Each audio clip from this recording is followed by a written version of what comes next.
Cool. Well, maybe we could kick it off by. I want to say, first of all, thanks to you three guys for joining me on this adventure. You might regret it. Hopefully. Thanks for having us, Craig. Yeah, no, it's been fun. I've been, kind of I think I've met you, Roger, a couple of times. Craig, I might have met you once. Harry, haven't met you, but definitely aware of you. So Harry's the man. Wherever you are, you're my bottom left. yeah, Harry Brus, you're my hero, man. Oh, mate, so you say that. You are. I'm a big fan of yours as well, mate. Oh, lovely. Yeah, some of the stuff you've done has blown me out. Oh, thanks, man. Keep your distance. So we need to stay 1.5 meters apart in this. No hugs. Yeah, I'm the same with Craig. I mean, he's been one of my heroes for a long time. Used to watch Hey Hey, and I used to go, wow, that was sensational. I felt actually inspired by the way Craig was so smooth and classy. I always felt like I was ham-fisted compared to that, but, Yeah, he has that effect, doesn't he, Craig? He sure does. Just up there ploughing through the chart. Me, I'm an okay reader, but Craig just up there nailing the stuff, Inspiring. Well, you guys are inspiring, so it's a pleasure, Hey. Absolutely. Yeah. So how has this COVID quarantine lockdown affected you three gentlemen? How have you, what's been bad and what's been good? What's been good? It's been, you know what? It's actually been great for me. I know this sounds weird. I haven't really missed playing live, which is weird because I love playing live. But I know it's weird, but the reality is I've been doing a lot of ISO recording for Jeff Atchison and Steve Romming. So, it's enabled me to sort out my vinyl collection. I've been archiving VHS. Buying new basses, and learning how to use Final Cut Pro. So, in actual fact, it's been a lot of fun. And of course, I started my isolated bass series, and that's just been fantastic. Yeah. So it's been very productive for me, and I haven't in a strange way, I haven't missed going out playing. I think probably because I have been playing, still creative.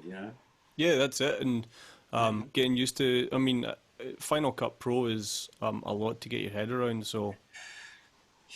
Yeah, it is, isn't it? Yeah, I kind of got my head around, iMovie, but and iMovie, it's like going from GarageBand to Logic Audio, But I bet there's a lot of cool things about Final Cut Pro, I mean, I've just scratched the surface, but so many things I got frustrated trying to do in iMovie, had to go... And of course, when we went into isolation, Apple gave you a 3-month free trial. Ah, smart. You paid for it. Smart, yeah. So I'll jump on that. So I've only just paid for it, Yeah.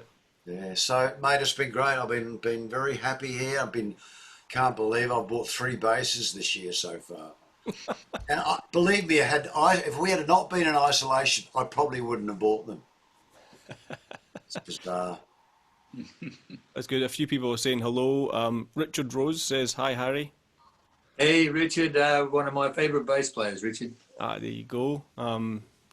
Julian Chick, Joe Fata. Got some people hanging out. Dale Powers, how you doing, Dale? Dale was one of my students. Oh, cool. If we had not been in isolation, I probably wouldn't have bought them. There we go. Yeah. What? It's the video playback. I just heard an echo. Rose says, hi, Harry. Hey, Richard, one of my favourite bass players, Richard. Craig, can you mute the video? Julian Chick, Joe Fata. Me? Or somebody. People hanging out. Dale Powers, how you doing, Dale? Who's video? Was one of my students. I don't understand that. I'm totally muted over here. If we had not been in isolation, I probably wouldn't have bought them. Where's that coming out from? What? I think we're on a loop now. It's coming through yours, Craig. Julian Chick. Mute the video. I've just muted that Craig's window while he figures that out. Yes. Good. Good. Oh, sorry, Roger. You're muted. Rowan. Muted. Ask to unmute. No, we can't hear you, Roger.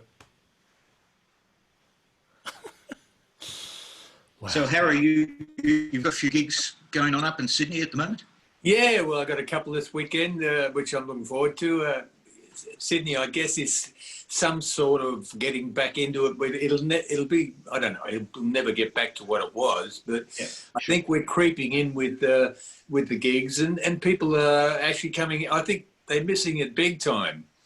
So we're getting some good crowds and people interested, and I hope it's not too long before you guys are out there doing it again as well.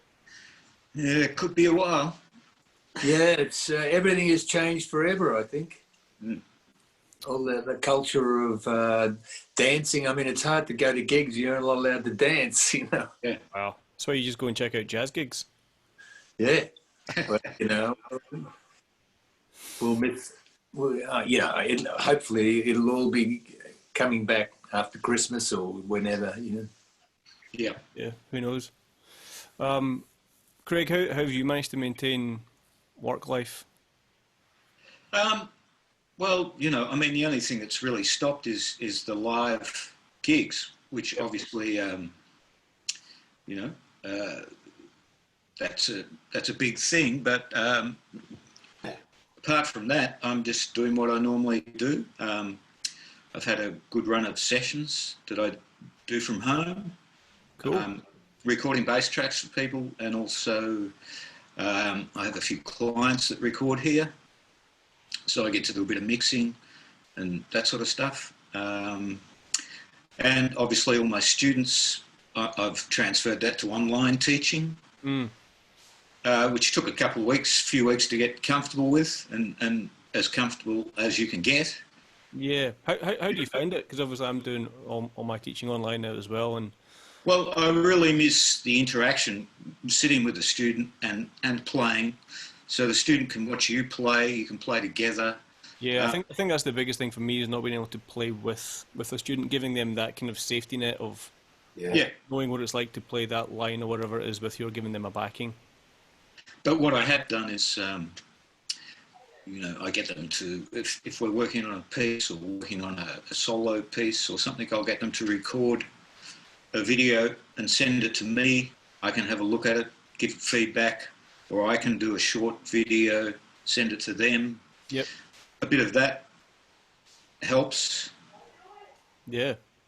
So what kind of and one great thing is, you know, not doing the live gigs for me is I'm not constantly having to learn a whole lot of different repertoires. I can actually spend some time working on stuff that, you know, I want to work on, and not have to worry about, okay, this week I've got 4 different gigs, 3 different repertoires, whatever, you know. So a break from that is good. I mean, I've been gigging consistently for a long time, and this is the first time I've ever had a break from not working live. Yeah. So does this mean that the I think we're all on that boat. Well, yeah. So does this mean you've got a solo album in the works then? no, I've got a few ideas, but I do have a couple of instrumental bands that I work with on the side, and we're recording some tracks. Oh yeah? Yeah. And you know, just getting a chance to finish off some transcriptions that I've been working on for a while, and just being able to disappear into that world. Yeah. Anything we'd know? Just a few bass things, and Clifford Brown solo that I'm working on at the moment. Right. Because you play upright as well? Yeah, I do. I wouldn't call myself an upright bass player. Yep. No, I studied upright bass when I was at the College of the Arts with a fabulous teacher, Marion Breischer, who taught a lot of Melbourne bass players. Mm-hmm. He was a classical incredible classical bass player. So I did 3 years with him, doing all the bowing and working through the Samandal book. Wow. But then I got so busy on electric bass that, I just spent most of my time on that. Yeah. Is that so? Electric bass is really that's Yeah, for sure. Yeah. What about you, Harry? Do you play upright at all? Oh no, I fool around with it, but I feel upright is you either play upright or you don't. So I fool around with it, Harry, tell them about your new bass you got. I got one of those Steinberger NS4M, which is unbelievably sweet to play because I play it with the neck facing down instead of up. I saw you playing it a couple of days ago, Harry, that way. Yeah. It was amazing. Very comfortable, It's like early days, it's one of those things that, in a few months when I get a bit of a handle on it, I'm going to ball with it, Great. Because the sound, it roars, So is that the upright stick? Yeah. Well, it's... NS Steinberger one, yeah? Yeah, you would have seen it many times because it's been around for a while now. Yeah. But I wanted one for a while because I had a cheap Palatino for a while, and it was okay, but this thing is like a Porsche compared to that. Roger, do you play upright? I've dabbled in it. Robbie Little had one of those NS upright 5 strings, and I borrowed it from him for a week or so to get used to it, just to record it on a track, and it was hard work, really. The distance between the note, I'm trying to play it, 1 finger per fret, that doesn't work, and just getting the little sucker in tune, So, but it forced me to simplify my part, So I'm very happy with the end result, But it was a lot of takes to get it to get it absolutely schmicko. If I'm going to dabble in that area, I just play fretless bass. That's kind of my, that's my weapon of choice. With the bass on the voice, mate, that's incredible. Yes. Well, thanks, man. And look, there it is. Oh, Hey, that's almost as iconic as that Paul Young song, Yeah. Yeah, it's quite a unique bass, really. I mean, it's the first Fender I ever bought. I bought this in Dunedin, New Zealand in 1974 when I got a gig as a bass player to come to Australia to do a tour around Australia with Godspell. It had frets in it then. And so by 70, so this is the bass you hear on the first 2 LRB albums and the Stars Paradise album. And of course, late 78, 79, I took the frets out and it became fretless. And of course, kind of reared its ugly head in John Farnham's You're the Voice, so there it is. Is it all stock? No, it's not, mate. It's got a badass bridge on it.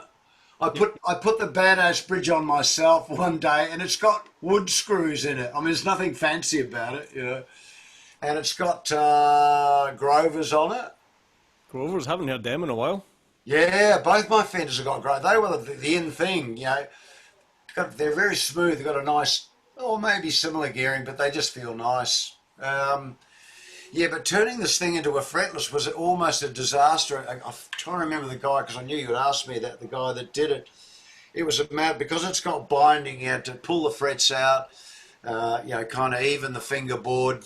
Where the frets were, he put like a little chocolate-coloured resin or something in there, and then put this 2-tin epoxy resin over the top of it and handed it back to me, and I've been playing it for about a week, and it started to bubble. It started to lift off the black block inlays. It didn't stick. It started to bubble, you could see it was lifting, so I had to send it back to him, and he stripped it all off and redid it again, and that was in the late 70s, Here I was thinking all those years that it was Greg McCain's playing that bass part. I know. Yeah, right. He's all right. Yeah, I know. It's funny that, isn't it? Somebody else mentioned that to me the other day. God, I didn't realise it was you. And I think it's got a Seymour Duncan quarter pounder in the back. Oh. And of course, I took the scratch plate off it because that's what Jacko did, and Jacko's pretty cool. So I thought, I'll take the scratch plate off it. So yeah, there it is. Cool. We've got a couple of questions already. Richard wants to know, Craig, how did you get the Hey Hey It's Saturday gig? What was that all about? Boy, when was that? It was just a few years ago, wasn't it? Yeah, that was like 1990, I think. 1990, something like that. Kim May, beautiful Melbourne bass player, was doing that gig, and for some reason he was moving on.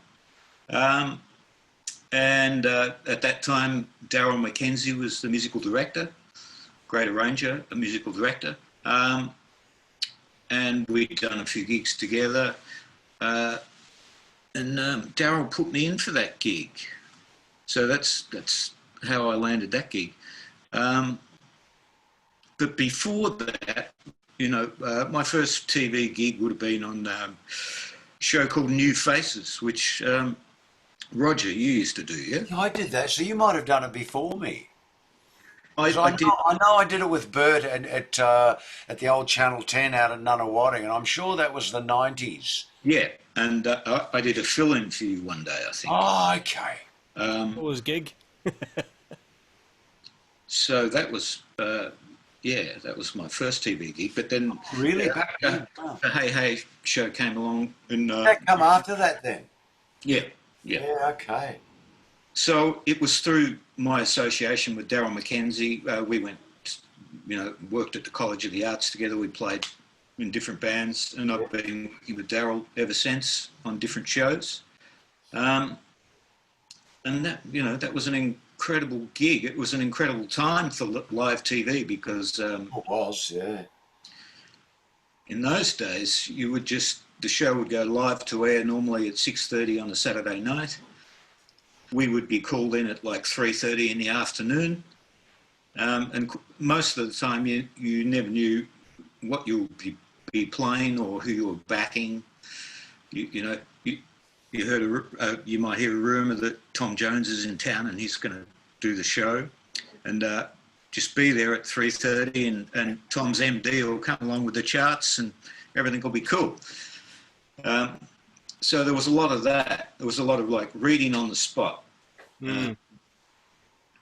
So you must have met some incredible world famous musicians on that show. Well, yeah, it was. Hell yeah. Always. But it took me quite a while to get comfortable, playing a live TV show every week and not knowing what you were going to be playing until the day. Because you're in the hands, you're also in the hands of whoever's done the arrangement or the chart, and you would know this a lot, Roger. And you're playing the chart, and this isn't quite right. What is it? Yeah. And you just don't have enough time to actually, things like that. Yeah, nerve-wracking stuff, mate. Nerve-wracking, and it took me a while to get used to, the fact that you're playing on live TV and there's cameras everywhere and you've got to be aware of what's going on and what you're doing. So it took a couple of years to get comfortable with that. And it was a great band, Darren Ferrugia on drums, Simon Patterson on guitar. Lots of different people went through Killer it. band, yeah. How long did you hold that chair for? Until Hey Hey finished in 1999. Wow. 10 years. 9 years, yeah. Yeah. I've got the last Hey Hey It's Saturday on VHS tape, actually. Yeah, I remember doing that show. It was a big show, and there was a lot of bands on. And it was also a great time in TV where session singers could come in and do tracks, and artists from Melbourne or Australia could come in and get a chance to do stuff live. Yeah, exactly. I mean, I'm not from here, as you guys probably know. So, Hey Hey is kind of a new thing. Well, not a new thing, but I hear people talking about it all the time. So, I mean, would you say it was like a launching pad for a lot of people's careers who were either featured on it or maybe who were in the band? I mean, obviously Darren and stuff like that. Well, yeah, but, there was also shows going on before that, which, Right. one of my bass teachers, lovely bass player called Bob Arrowsmith, who you would know Roger. I don't know if you know. Yeah, he was our. He was like the bass player doing. He was on every station at one stage. And he had that kind of precision sound that cut through everything. Yeah. He was he didn't hold back at all. Yeah, a monster. So he was the original bass player in Hey Hey.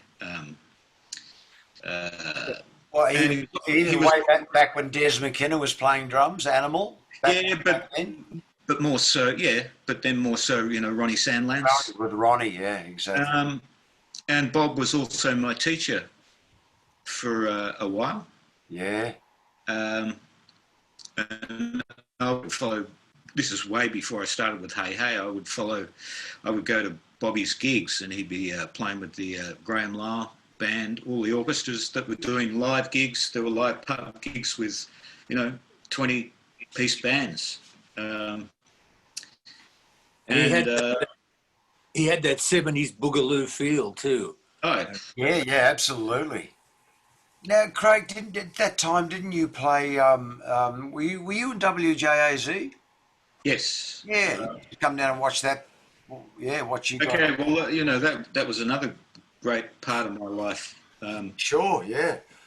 That was WJZ is my wife's band. She put that together. Yeah. And that was like a 10-piece funk band with 3 session singers up the front. And we would be playing, stuff by the Crusaders, Steely Dan, Kenny Loggins. Yeah, very, very cool band. And when I joined that band, I bought a lot of Luther Vandross. I was just soaking myself in, Marcus Miller stuff at that time. And, the David Sanborn, Grover Washington, and Luther Vandross, who Marcus produced, most of Luther's stuff. So it gave me a chance to play that stuff live for every Saturday night for 9 years or something. Yeah. But how I got that gig was, I have to thank another fantastic bass player, Stephen Hadley, for that, who not only did he introduce me to that gig, but he also introduced me to my wife, Penny Dyer, whose band it was. So I owe Hadles a lot for that. Yeah. And then at the same time, I started doing, 4 nights a week with Wilbur Wilde, doing the jazz clubs. Because he was on TV, he had a name. We would do 3 or 4 nights a week to packed clubs, and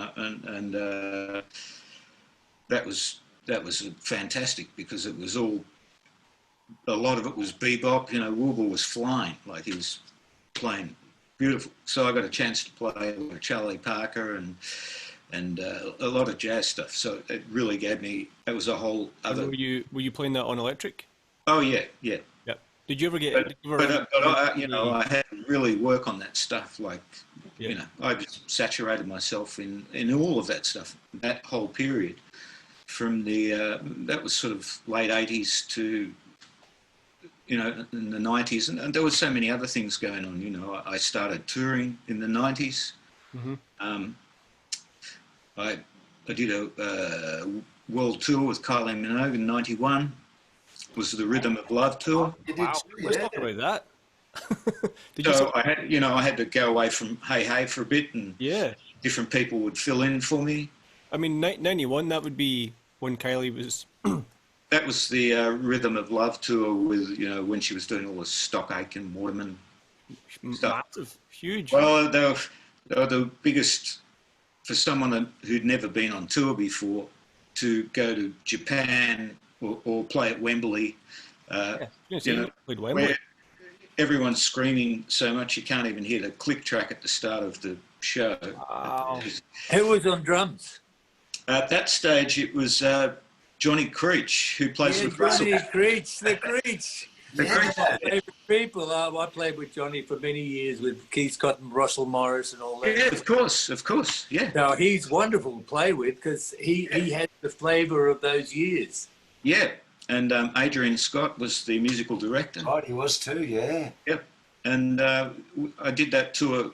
It was over 2 years, but they were only short stints. We would go away for 3 or 4 weeks to London, come back, do New Zealand, Australia, a month off, and then go to Japan. Something. Wow. Yeah. Yeah. Wow. So that was all sort of happening in the 90s, you know. So it was just, and then 95, I went and did all of the same venues in the UK that I did with Kylie. I did on the Seekers farewell tour. Wow. So yeah. So you really were in the right place at the right time with the right experience. Yeah, well, it's just. Craig was the young gun around town getting all the gigs. Well, it was just different musical directors, but Yeah. you know. What sweet voice Judith Durham's got. Wonderful voice. Yeah, well, She has. I've been working with Judith up until she stopped working about 6 years ago. I've done her tours as well. Yeah. Incredible voice. Have you all played with Renee Gear? The only time that I've played with Renee is on the. I did a John Foreman show for a year called The Big Night In. Yeah, that was a great. That was good. Yeah, that was great. And Renee was on that one night, and we had to do a song, and I was shitting myself. But luckily, she didn't give me any grief. But I remember her giving Jerry, who was playing drums, not for any reason. He was doing what he always does. You know, fantastic. Jerry Pintazis? Yeah. Yeah. He copped a little bit, but it was all good. You know, it was fine. I started with her when she was 19. Yeah. So you can imagine the most incredible times of my life were probably with her, in the sense that a gig with her, you could come out on another planet just from being in that soulful atmosphere that she got going. Absolutely. So it was. I feel very lucky playing with her for all those years, because so exciting to get. She never took a set list on stage. It was just like, let's go. Yeah, right. Didn't know what was going to happen, and she was the sort of performer that would go into the bridge, just give you a look, and I'm going to the bridge. So I would have to go because no one else would have the guts to go. So I would take the initiative, and because all those years with her, I got to read her pretty well, you know. Yeah. That's the life of a bass player. I mean, keyboard players, guitar players, they can wait and come in on beat 2. You know, oh, is it the bridge? There we go. But bass players, we need to change on beat 1 of that next section. Well, yeah, that kind of gets back to, you know, like, bass players have really got to know the arrangements to tunes, because, man, if you go to a bridge or a chorus, you know, when you're not supposed to, or you hit the wrong root note. Well, I've got to tell you about a Beatles gig. A Beatles gig I did at the Opera House with all the guys that they usually do with the orchestra. And Alan Mansfield, who is an incredible keyboard player, he was the guy playing with Dragon all those years. Yeah. He played with Robert Palmer for about 15 years, touring the world with Robert. And basically, he was doing this beginning of a song, an intro, and something from the top of his keyboard hit the key. And the orchestra took that as 1. This is the Opera House with packed audience, right? And the whole audience and the orchestra's taken this as 1. So I knew what was going on. So I did this massive slide on the bass that took it onto the beat. I forced the orchestra onto our beat. Wow. That's the power of the bass right there. Because I can imagine if I hadn't have done that, it would have been a train wreck, you know. Yeah. Brave. That's brave. You have, obviously, you know, bass players have to think. You have to be brave, I think. I quite agree, Harry. You know, we wish bass players are secretly driving the band. I say it's like driving the bus, but you're in the back seat driving the bus. Yeah. You know, everyone is actually listening to the bass player for the cues a lot of the time, you know. Yeah. And so we like to think so. Sorry, Craig? We like to think so. Oh, no, it's bloody well true. Yeah. Oh, mate, I've got to tell you a couple of, back in Renee, when I started with her in 73, we're doing the Rocks Push. And basically a guy called Greg Quill, who had a band called Country Radio, came in with some very strong hash. So he turned us on, and I'm on stage with Renee, and all at once we turn around, and on the piano is Leon Russell. He's walked in the front door with all his hair and all that, walked in the front door, saw the piano on stage and gone. And Carl Radel came to the bass section. So, I mean, this is after a big joint. I thought, is this really happening here? Leon Russell and Carl Radel, what do you do, you know? But it was happening. It was fantastic. Was one of those, you know, in those days, whoever was in town would go to the gig that was basically happening. So you got to meet some great, and then they'd all get up for a play. And it was I got to jam with Billy Preston for a whole week because I was at Checkers in the house band, in the the late band, and he'd do his show, and then he would hang around for 2 sets with us and on his B3 and play the whole 2 sets with us rather than go and party or go to a hotel room, whatever. So that was amazing, you know, have a B3 roaring on 2 Leslies. It was just fantastic. Wow. So, Harry, you played with Renee. Did you play it was it the Basement round about 73, 74? Were you with Renee then? Oh, there was no Basement then, but what was it called, that club, though? I don't know. Well, basically in 73 we used to play all the venues. We'd go down to Melbourne and tour, and that was Mother Earth. That was like a band rather than Renee, you see. Yeah, because the only reason I say that is 1973, I did a P&O cruise. Here's a bit of trivia for you. I did a P&O cruise that went, you know, from Auckland, Sydney, Noumea, Lautoka, and then back to Auckland. But I played in this band, a local band from Invercargill, New Zealand, as the keyboard player.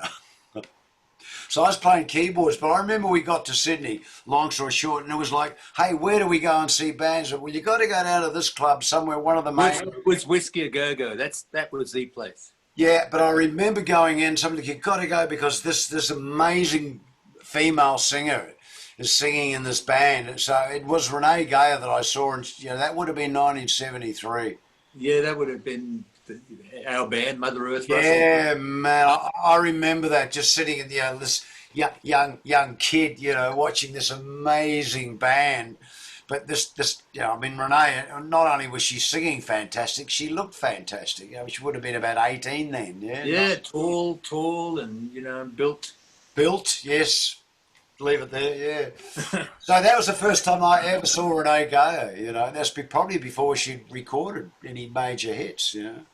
Well, she said in her book that that I was embarrassed of her because when we went to Melbourne, instead of hanging with her, I'd be far away from her and not having to do with her. So it was funny because we sort of had a love-hate relationship, but we talked maybe a few days ago on her birthday, so she was pretty up then. So we're always close no matter what happens.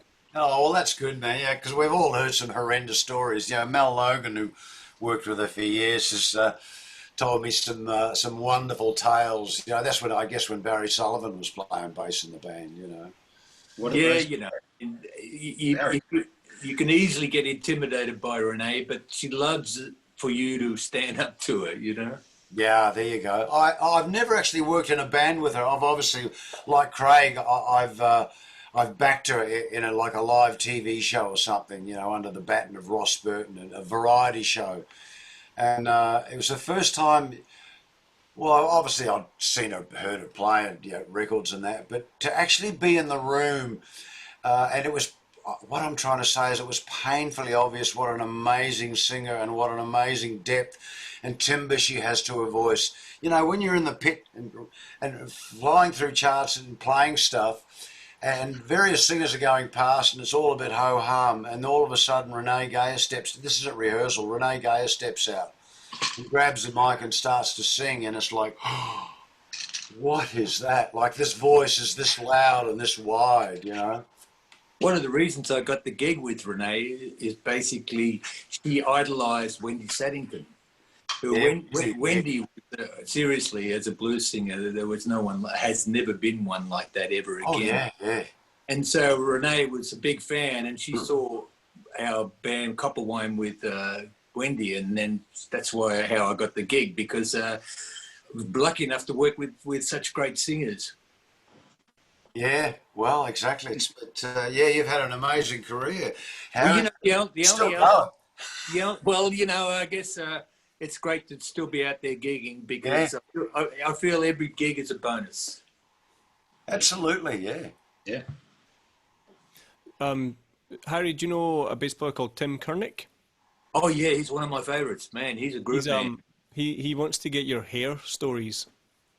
Oh right. Well, they're great, actually. Hair. It was the most amazing experience, because you sat on top of the show, so you were in full view of the audience, sitting there, playing your instrument. You were part of the show, and basically, I got a call, and they said, "Listen, our bass player has broken his arm. So we need you to come and see if you'd like to do the show, in the future." The bass player was a fella called Reno from Compulsion. He was with the La-Di-Da's as well. Oh, wow. There you go. He was the man that tripped on acid and went into his own bank with a gun and robbed it. Right? So, and the cashier knew him. So basically, a few hours later, the police arrived at his house, where he was in the front room counting the money. So he was deported. Anyway, he broke his arm because he was tripping and walked straight off the scaffolding that we were on. So I came in to have a look at the show, and Patrick basically said, the musical director said, "Listen, I hate to put this on to you, but you have to play the show tonight." So I had reams of all the music in front of me. Not that I don't read one note. So basically, I just followed the chord charts, and I said, "No worries." Because I think when you're young, you think, "Yeah, great, it's a challenge, and you're fantastic. I'll do it. No worries." So the best thing about it in those days, I was only 20. So there was in the interval there was a nude scene with so many nubile, beautiful girls there. And the curtain would come down, and I would scurry down the stairs and just hang with all the gorgeous girls, and that was pretty amazing times. Fabulous, Harry. And the funny thing is, while we were playing ballads, we would actually hop past joints while we were playing, fretting with one hand, and passing the joint with the other to the guitar player and the keyboard player. This is in full view of the audience, and the audience thought, "Oh, geez, they're really playing it up," but they didn't realise that this stuff was from Africa. It was pretty deadly. Oh, how times have changed.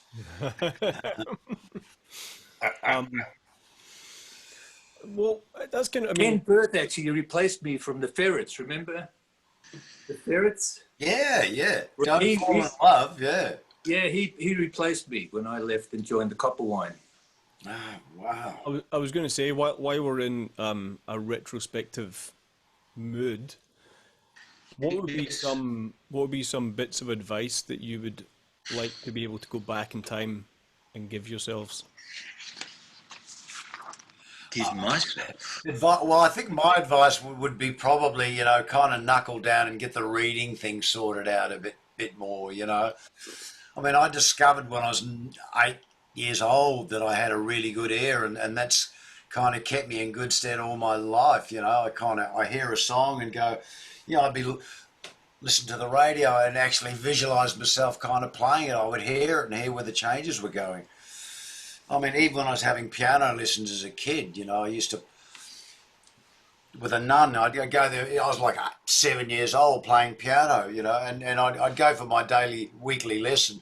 I'd come in very proud because I could now play this piece, but what I was doing was learning my version of it. So I'd sit down and play it, and I'd get the rap across the knuckles with the ruler from the nun going, "You're not reading that," And I'm thinking, no, I'm not reading it, but it sounds pretty bloody good, doesn't it?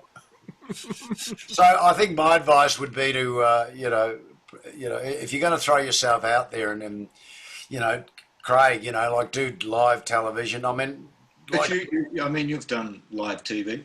I know, but I wouldn't. I'm looking. The more you read, the better you get at it. There's no doubt about it. But it was kind of, mind you, a lot of those charts you're using for an arrangement. You're not necessarily, at the end of the day, you've got to use your ears. If what you're reading is not working, you've got to make changes. But at least you've got a roadmap. Oh, of course, yeah. And normally, I'd always kind of fudge through it. Sometimes there'd be a chord symbol there, and I'd see a run of notes that I knew. I mean, I remember early days of doing sessions, and it would go like doing a jingle, and there'd be a line to play, and I'm going, oh, what the hell's that? And the first run through, I'd kind of muff it a bit, and I realised that the brass players were playing the same line. So in the quick break, I'd grab my chart and go to the brass players and say, now look, I think we're playing the same thing. Can you play me what you've got? And they'd play it, and I'd memorise it and go back to my station and for the next run through and regurgitate what I heard. So yep. I was using all sorts of tricks of the trade. Even in orchestra sessions sometimes. Full orchestra movie score stuff where it was really heavy going. I'd sidle over to the upright bass section and ask them to play what they're playing with my chart in hand, just to kind of hear it and go, oh yeah, okay, that's what I should be doing, and go back. Like pretend to make some little marks on your chart, that's it. Well, actually, more than anything, just use my ears and use my head and memorise it.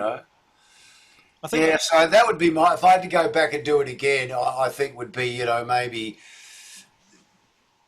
Yeah, maybe at certain times take things a bit more seriously. You find yourself in an amazing situation, and think, well, maybe I wasn't as professional as I could have been.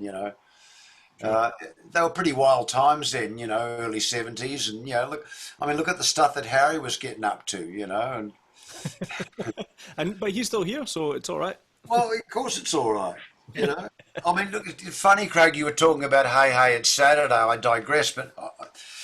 I remember, and you probably remember too, and I know, Craig, you don't remember this, but Hey, it's Saturday was a morning show, a Saturday morning show.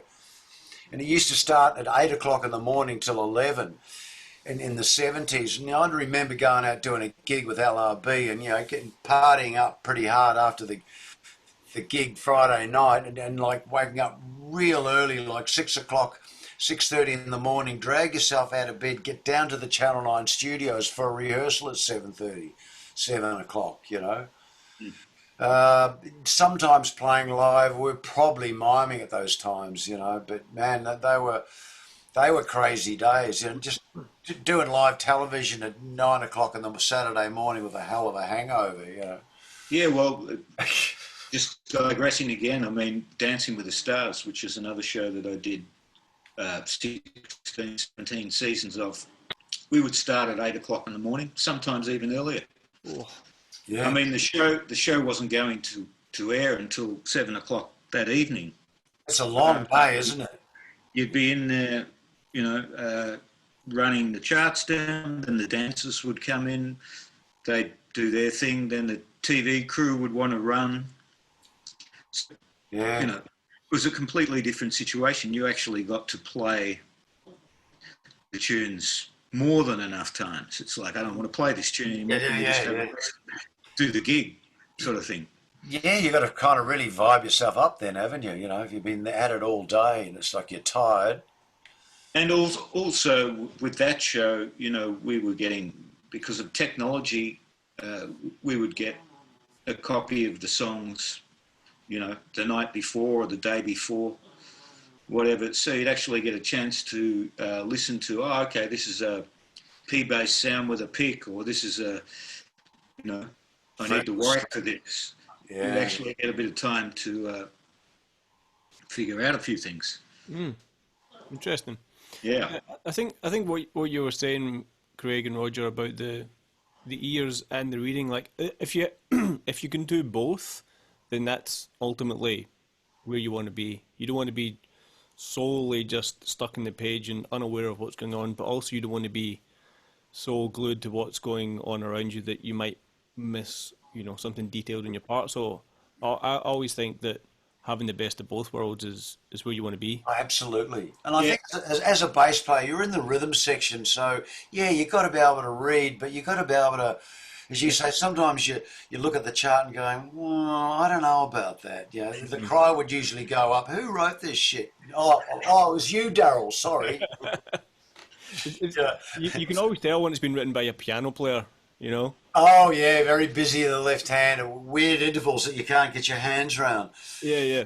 You're right. You learn to adapt, and I think with all the reading and all the stuff, it was all about laying down. For me, it was all about laying down the groove, a solid foundation. So, if I missed a few lines, you learn to kind of muff stuff real clean. Just things you might just glide over, but it's all about landing back down on the one.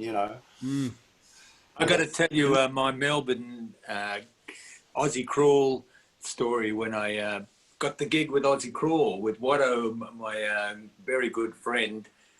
Basically, he rang up and said, "Oh, listen, there's this song we just cannot get a groove in, and I told the guys about you, and so how about coming down and doing the track?" So I went down and did the track. They said, "Oh yeah, well, there's another song here that's just..."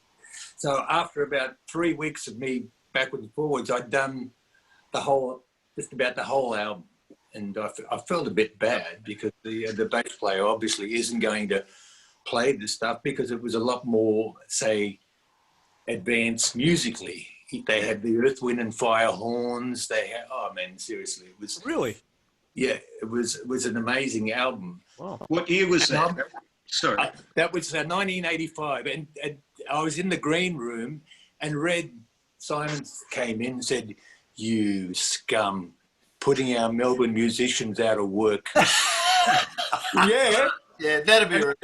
I'm this bass player thinking, is he serious or like? Wow. But basically, I got the call up that join, which was about 18 months of incredible fun because they were really fun guys to hang with because they weren't that serious. James was the only one that was really serious about the music because he would go back to his room and start writing songs, whereas the other guys were out there partying and having a great time. So it was amazing to hang out with a great bunch of guys, get paid so well, and even having roadies just put the bass on you. Yeah. Man, that's hand me my bass, hand me my wine. And a new set of rotor sounds every week. So when the gig finished, I had a whole box full of rotor sounds. Yeah. Nice. And that would have been a young John Watson then. It was. I think it was a thank you for getting him to Renee Gayer band in the early days when he was what a 19. And I mean, John is just as solid as they come. He's like John Robinson in America. From he is, man. yeah, he's amazing. It's amazing. I've done a lot of sessions with Watto over the years. He always played really straight, just really simple, minimalistic stuff. And one day asked me to play in a funk band. And I went, oh, yeah, this would be great. And we're launching, no practice. You just turn up, we're doing this, we're doing that, a few charts, listen to that. And I didn't realise how funky Watto is, Oh, yeah. Oh, he's got a pop. Because I'd only been in the studio with, click track, simple stuff, and all of a sudden I never knew he had all these chops and he's really funky, Yeah, well, the other drummer that was incredibly funky with Renee is Mark Kennedy. Yeah. He's probably the most fearless drummer I've ever met in my life because he would take the biggest risks and always come in like a butterfly. So I actually, back in the full-on Renee days, I would realise sometimes that I would get to the accent a fraction before Mark. And it used to bug me big time, and I thought, I've got to sort this out. So slowly watching Mark, I finally licked it and was ending up smack on, because that accents, when you hit them slightly earlier, it actually hurts you. You know, you feel this is not, you know, out of the pocket, so it affects you. Yeah. Accents. Well, look, we're very lucky, mate, because Mark Kennedy now lives in Melbourne. Yeah, well, I still think. And I've been getting to play with him a bit over the last few years. It's been really cool. And I saw him a couple of years ago, and he's still unbelievable. You know, he's so free. He's incredible. With Renee used to love playing with him, mainly because Renee was all about unpredictability. It was one of those gigs where I would never play the same lines any night. Every night was approached different, with different lines, and she loved that because it sent her into another way of performing the song. She didn't want it to be a reproduction, so she was right into you. And I'm telling about fooling around with the song big time. She always loved that. Oh, look, he's, you know, giving her something to work off. But she's only probably one of the only singers that I've met that was like that, who wanted the unpredictability. Yeah, cool. I know it would be remiss of me not to ask you, Harry, about Jamerson. Lifelong book. I mean, surely, I'm pretty sure everybody on this call, and hopefully everybody watching, has some kind of love affair with James Jamerson, and it's we all have. I'm still trying to figure out how to play his lines. You know what? Well, you know, I started studying Jamerson around 1968 when I was made to love her with Stevie Wonder. I thought, wow, oh my God. And basically I realized that you cannot get that full Jamerson flavor the way the modern guys do it. It's basically, his action was ridiculous. He loosened off his truss rod so there was a bow, and he had the heaviest strings on the planet, those deep talking strings. So, but basically he would just, there they are. Deep talking bass. Yeah. He would do all that with downstrokes on one finger. And it would blow my mind, because that's why if you even listen to it on AM radio, Motown, he pops out of those speakers. Yep. Now The modern bass is gone, lost in the mix. You hear it on the big FM stations when it's booming on the bottom end, but you put it on an AM station and there's no bass. Basically, it's lost. Whereas those 70s guys, even guys like Jerry Sheff from Elvis Presley, and they projected a precision sound that popped out of the speakers, and then I think it was not so much the recording; it was in their hands. Yeah. You know, it's funny you should mention that. Sorry to interrupt, but I was listening to just a bunch of songs today, and Average White Band came on. That you know, the bizarrely funky white Scottish band. And you know, it didn't sound as big or as loud or as bombastic as some of the other stuff that had been on before, but everything had its place, everything had space, and you could hear the entire note of the bass, if that makes sense. And I think that's similar to the kind of Motown vibe. Yeah, well, that's because of the pick approach, because that's all pick. So basically, it cuts through beautifully. You know, a pick and a precision is an incredible combination. You know, it's like some of those 60s records, like Nancy Sinatra, all those boots are made for walking. You listen to that pick sound, I love it. So a weapon of bass destruction. Yeah, a trusty pick. Yeah, I can dig it, man. You know, people go, oh, you know, you're not a real bass player if you use a pick, and I go, bah, humbug, you know. Yeah. I still use a pick today on certain songs. You know, I love the sound of a pick. You can palm mute. There's so much you can do with it, you know.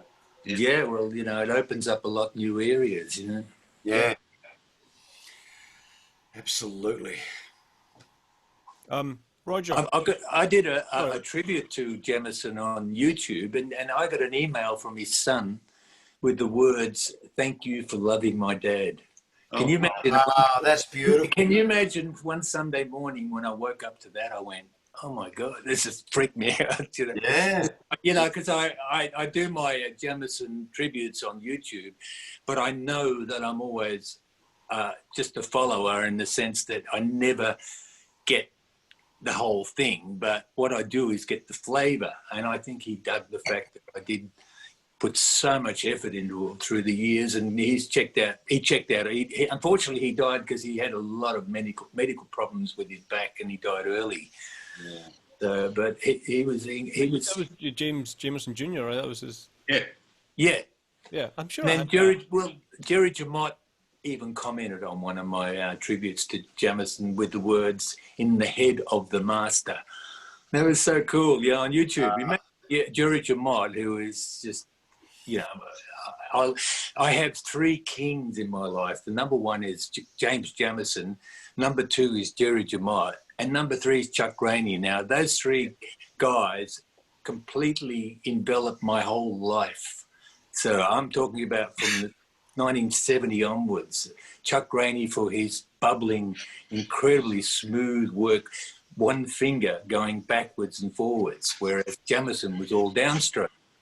So different techniques. When you say downstrokes, do you mean downstrokes with the forefinger, all down? Yeah, all down. that. Yeah. You want to try, man? It's really hard work. I can't do it. You mean like flicking? Yeah. Get the. I'll tell you why I do it. My whole style is one finger. I don't use the others. I just use that one backwards and forwards, because as you come back up, you get an accent that you can't get forwards. It's a kickoff, like a bass drum kickoff. Yeah. And you can't get that frontwards. You try and do it front with that accent, but if you do it backwards, it hits on the up. So you get those accents a lot sharper than you would with, to me anyway. That's why those guys were incredible at hitting accents so sweetly.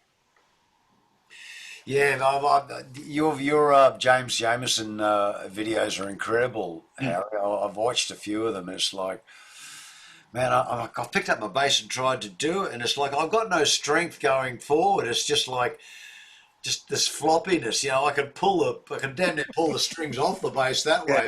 Trying to flick forward to get any grunt.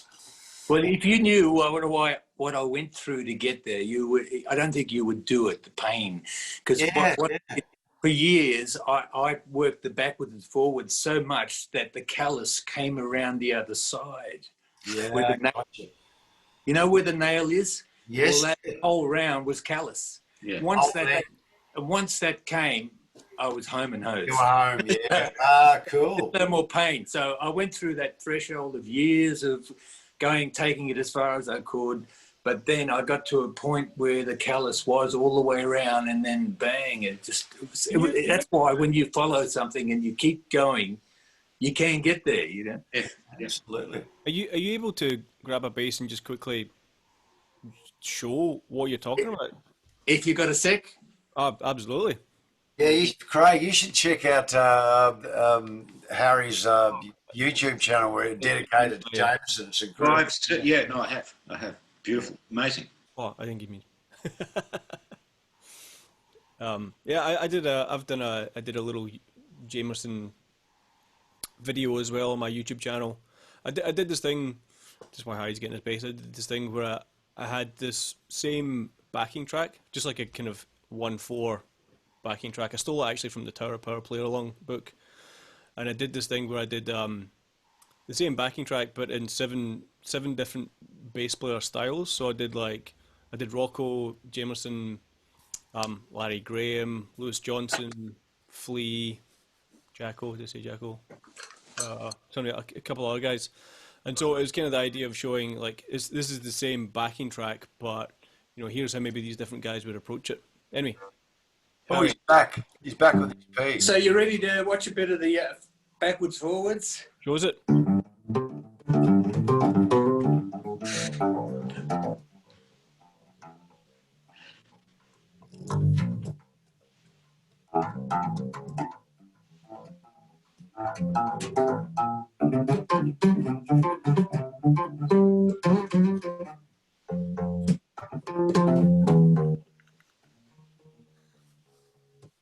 Amazing.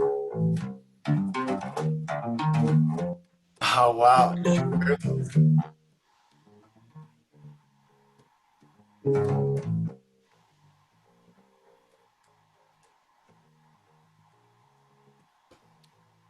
Sound's gone. Yeah, the bloody Zoom's I've terrible. got to show you when it's full on like this. Brilliant, Larry. This is Wow, Harry.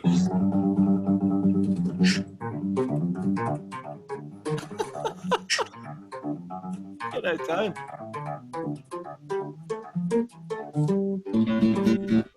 Oh, I can't do it. I can't do it. Can't do it, man. Wow. That's incredible. I never actually, because I've never really seen footage of Jameson play. I've heard about the hook, but I didn't know that was what it was. Well, he does it a lot more. His version of it is so much more subtle than mine. He hardly moves. Right. He has so much power in his arms that he will just slightly do this, where I'm going flat out. He's just doing this to get the same effect, because his action is ridiculous, and he's basically an upright player that plays. He's one of the rare upright players that plays with the same intensity on the electric, which most upright players don't. They get on the electric bass and they pussy out. Yeah. You know what I mean? They don't really let loose. It's intimidating for them. Whereas Jamison was powerful on both. Wow. Yeah. So, Harry, how did you figure out that technique? Did you see Jamison play? That's a Watto story. Right. Watto came to my house one Saturday morning with Marvin Gaye's Life Story in 1985. Right. A video, and there it was. There's Jamison doing it. The only video of him doing it. Yep. And I was slowing it down. I couldn't believe what was going on, because this incredible style was coming out, but he was hardly moving, sitting on a chair. You know the famous video of him with Marvin there, playing What's Going On. Yes, yeah, another one you mean. And also the sound on that is frightening, because the sound guy actually mixed him right up. So that's when if you study that, it gives you an idea of how he got around so easily with no sort of movement. Basically, it was almost like Zen. Mm. He used to basically drink grappa, the Italian schnapps, and I'm telling you, drink a lot of it every day. He was in all those Motown sessions. He was on another planet, doing all those songs, and basically, I've been told by some famous drummers that worked with him.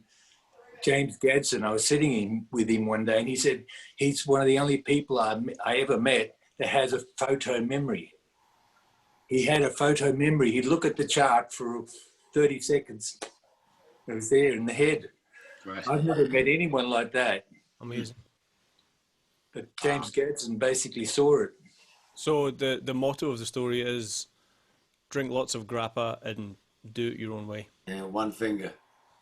Yeah, and also, I think what you were saying before, I do regret not getting into the theory side, because I feel it was laziness on my side. But on the other hand, I went full on into exploring funk and all the rhythm that it involves. So what Jamison taught me was that he would play that song like that today, but tomorrow he would play it totally different.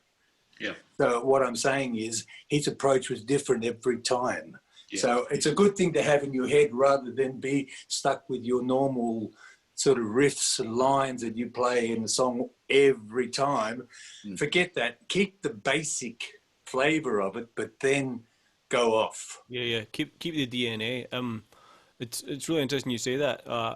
I got the chance to interview Rocco a few years ago from my series, and I play in a band here in Melbourne called Off the Leash, which is a Tower of Power review band, and I brought my that's a great band, by the way. that is a fun band. It's Killer band, yeah. all joy. So I brought my chart for What Is Hip.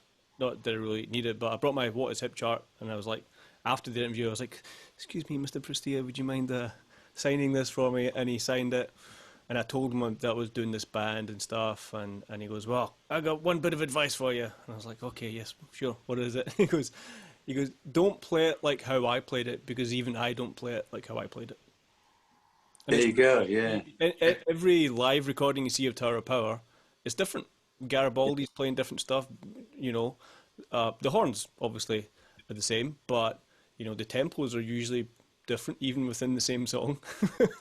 and Rocco changes up. You listen to What Is Hip from the 70s to What Is Hip in the 2000s, and it's just like, oh, that bit's evolved, or he's brought that bit back. It's really interesting. Yeah, you see, I think all the greats do mix it up. Yeah, yeah. But I've got to mention too, like being in an environment where it's okay to do that, like where you were saying, to play with Renee for so long, or if you know, Tower of Power, like that's what they do. So it's being able to have an environment where it's safe to do that. You know, but if you're just doing, you know, this gig that week and that gig next week, sometimes it can be tricky to do that, if you know what I mean. yeah. It's just keeping you really it got to roll up and just play the song. If you're playing in a reception band or a cover band, you've kind of expected to come along and just knuckle down and regurgitate the part. Yeah. Yeah, it's a fine line. It depends on the players. I find that, you know, after the first couple of songs, you can get a feel for, okay, we can stretch out and we can have some fun. Sure. Whatever happens, or if it's just like, no, this is as the record, and we'll see you at the end. Well, talking about stretching out, I must mention my best bass playing friend Tim Partridge passed away about a week ago, and basically probably one of the most upsetting things for me for a long time. But Tim Partridge was the only true black funk bass player that we've ever had. He was the only guy that had the handle on it, because through the years I would absorb some of stuff that he was doing, but he had it naturally, because that Sly Stone thing, that I'm talking the Sly after There's a Riot Going On, not the earlier Sly, that sort of funk, he played it just like he was one of those guys. So he used to freak me out. I used to do my version of it, but his was real.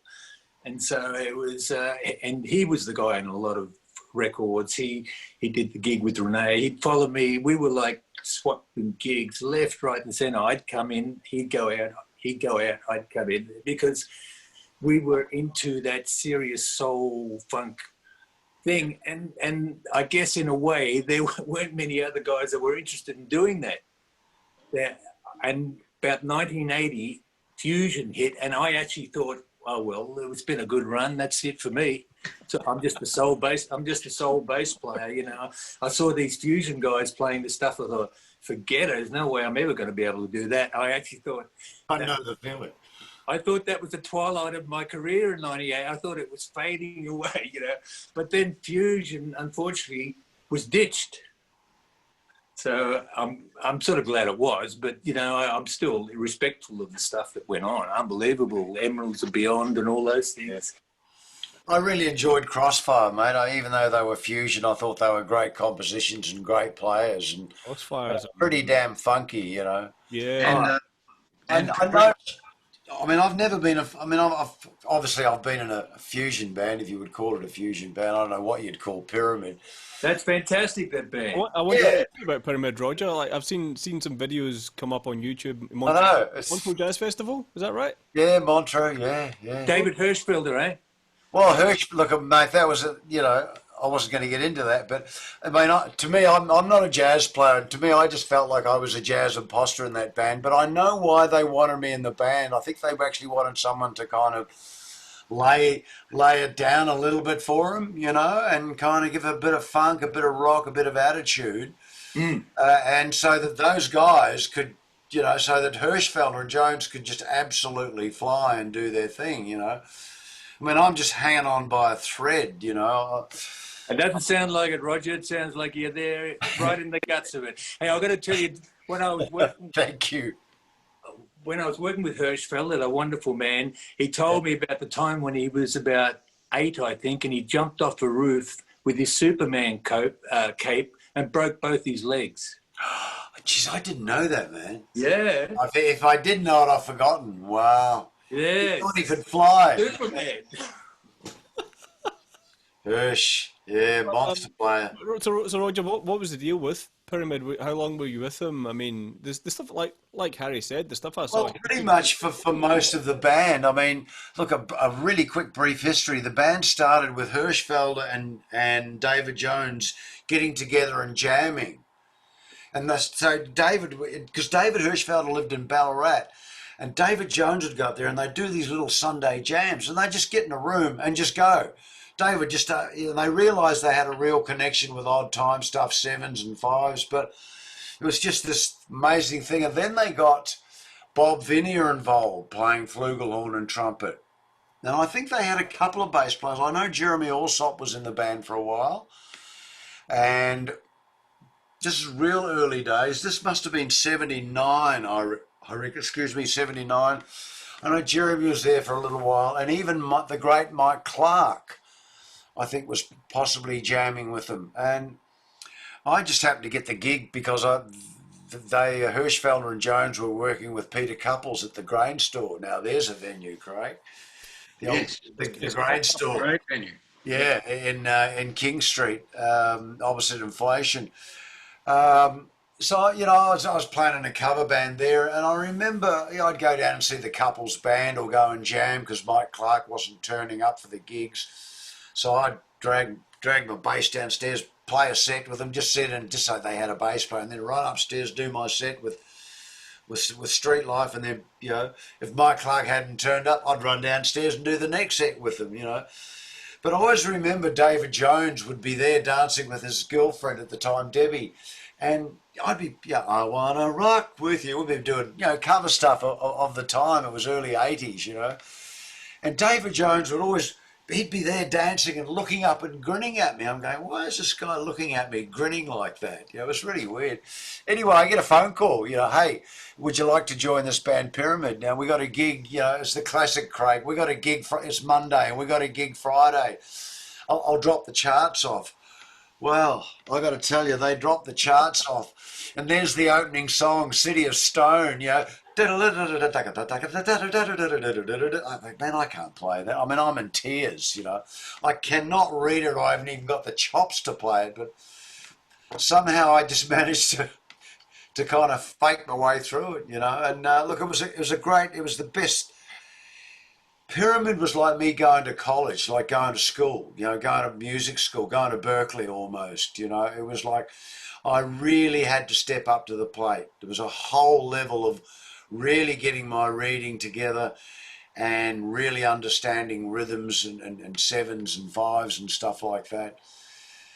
And, you know, for 3 years, we just immersed ourselves in the music, you know. In fact, I never bought a record or even listened to the radio. It was just Pyramid and sessions for 3 years, you know.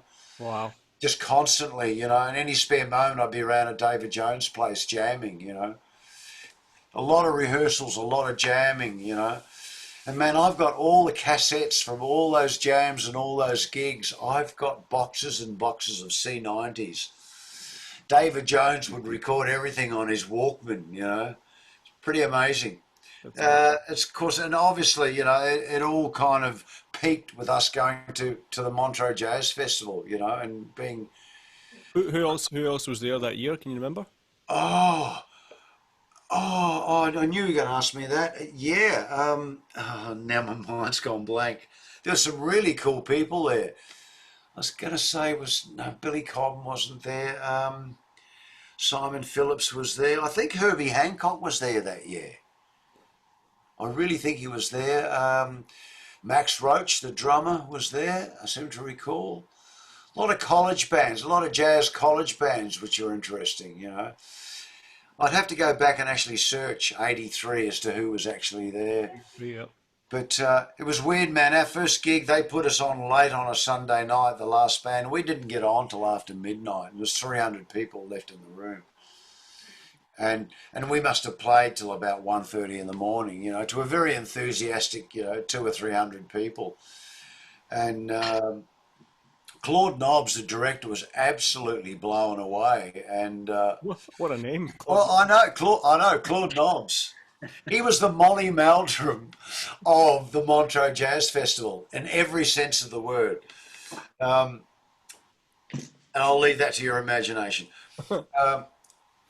And so we did the Sunday night, and Monday night there's a real like Monday morning there's an absolute kerfuffle. It's like, man, who was this band that played at Montreux on Sunday night? You know, people were wanting to interview us and all that stuff, and Claude Nobbs actually put us back on the Monday, first band on Monday at 8 o'clock, and he's never done that. In fact, I've actually got a videotape of him saying that in the history of the Montreux Jazz Festival. I've never bumped everyone back an hour to bring this band on. He said, I just wanted a full house. I wanted everyone in Montreux to hear this band, you know. So we got another look in. We gave us 45-minute set on the Monday at 8 o'clock, and it was beamed all across Europe, you know, via radio out of the studio. So, yeah, they were very special times, man. Yeah. Absolutely incredible. And of course, the amazing part about here's the sting in the tail. We'd finished that tour and we've played a few other places in Europe. And before we went back to Europe, David Hirschfelder grabbed us, or gathered us all in the room to inform us that he was leaving the band and joining Little River Band. Oh. So it was like it was just like a knife through my heart, you know, given my history with the band, and I'm in this band that's ready to take on the world, you know. In my mind, we were like the new weather report from Australia, you know. Yeah. Oh, sorry guys, I'm leaving the band. I'm joining Little River Band. But so like going from, you know, the initial moment of like, can you do the gig? Here's the charts, and you kind of like freaking out. Yeah. Then a couple of years later, you were all in. Well, yeah, pretty much. You know, I mean, David Jones just took me under his wing. I mean, he was amazing. He'd say, look, man, he said, you can play. He said, don't worry about reading it. He said, you can play it. Just feel it. You know, you've got the feel for it. Don't worry about if it's a bar of 7/8 or a bar of, you know, or a bar of 7/8, 5/8, 7/8, 7/8, 3/4. You know, you just kind of I would remember the rhythms, da da da da da da da da da da da. All that kind of stuff. You just got to hear it in long. Yeah, I would just kind of hear it and play it. And he said, "Mate, you're doing great. You know, you're fantastic." But he would take me under his wing and we'd slow groove 7s and 5s down. You know, 1 2 do da do 1 2 3 1 2 1 2 3. Kind of okay, you can do that now. Let's do it in 4. You know, da da da do ba ba. Keeping the 4 going, you know. So, you know, every day with David Jones was like going to having a masterclass, you know, in rhythm. I mean, like, how old was David Jones back then? Oh, they were in the early 20s, man. Yeah, I mean, to have such a grasp on that kind of stuff at age. Unbelievable. I mean, you know, I look back at those Montreux things and I look at Hirschfelder and Jones and like both of them. I don't know whether you've heard of a guy called Jacob Collier. Anyone of you guys checked out Jacob Collier? Yeah. Yep. Amazing musician. I watch him play piano and he's just, I mean, he can play anything, but I watch him play piano at that young age of early 20s. And I go, that's what David Hirschfelder was like. You know, he had incredible chops and technique and, you know, and no fear. That's the other thing. You were talking about no fear, Harry, not having any fear and going with the moment. And that's what Pyramid taught me, was to get on stage and believe in yourself, you know, and trust yourself that you're going to be okay. Yeah, you might make a mistake, but, you know, the thing was to hold your nerve and get out of that and don't shipwreck, you know, and you know, the live jams that we used to do, and they weren't just one chord grooves, they were like really out there stuff. And, you know, David and both Davids were really pushing the boundary. Trust yourself and trust your bandmates. Absolutely, yeah. And so I revel in playing in bands these days when I feel the shipwreck coming on. I go, right.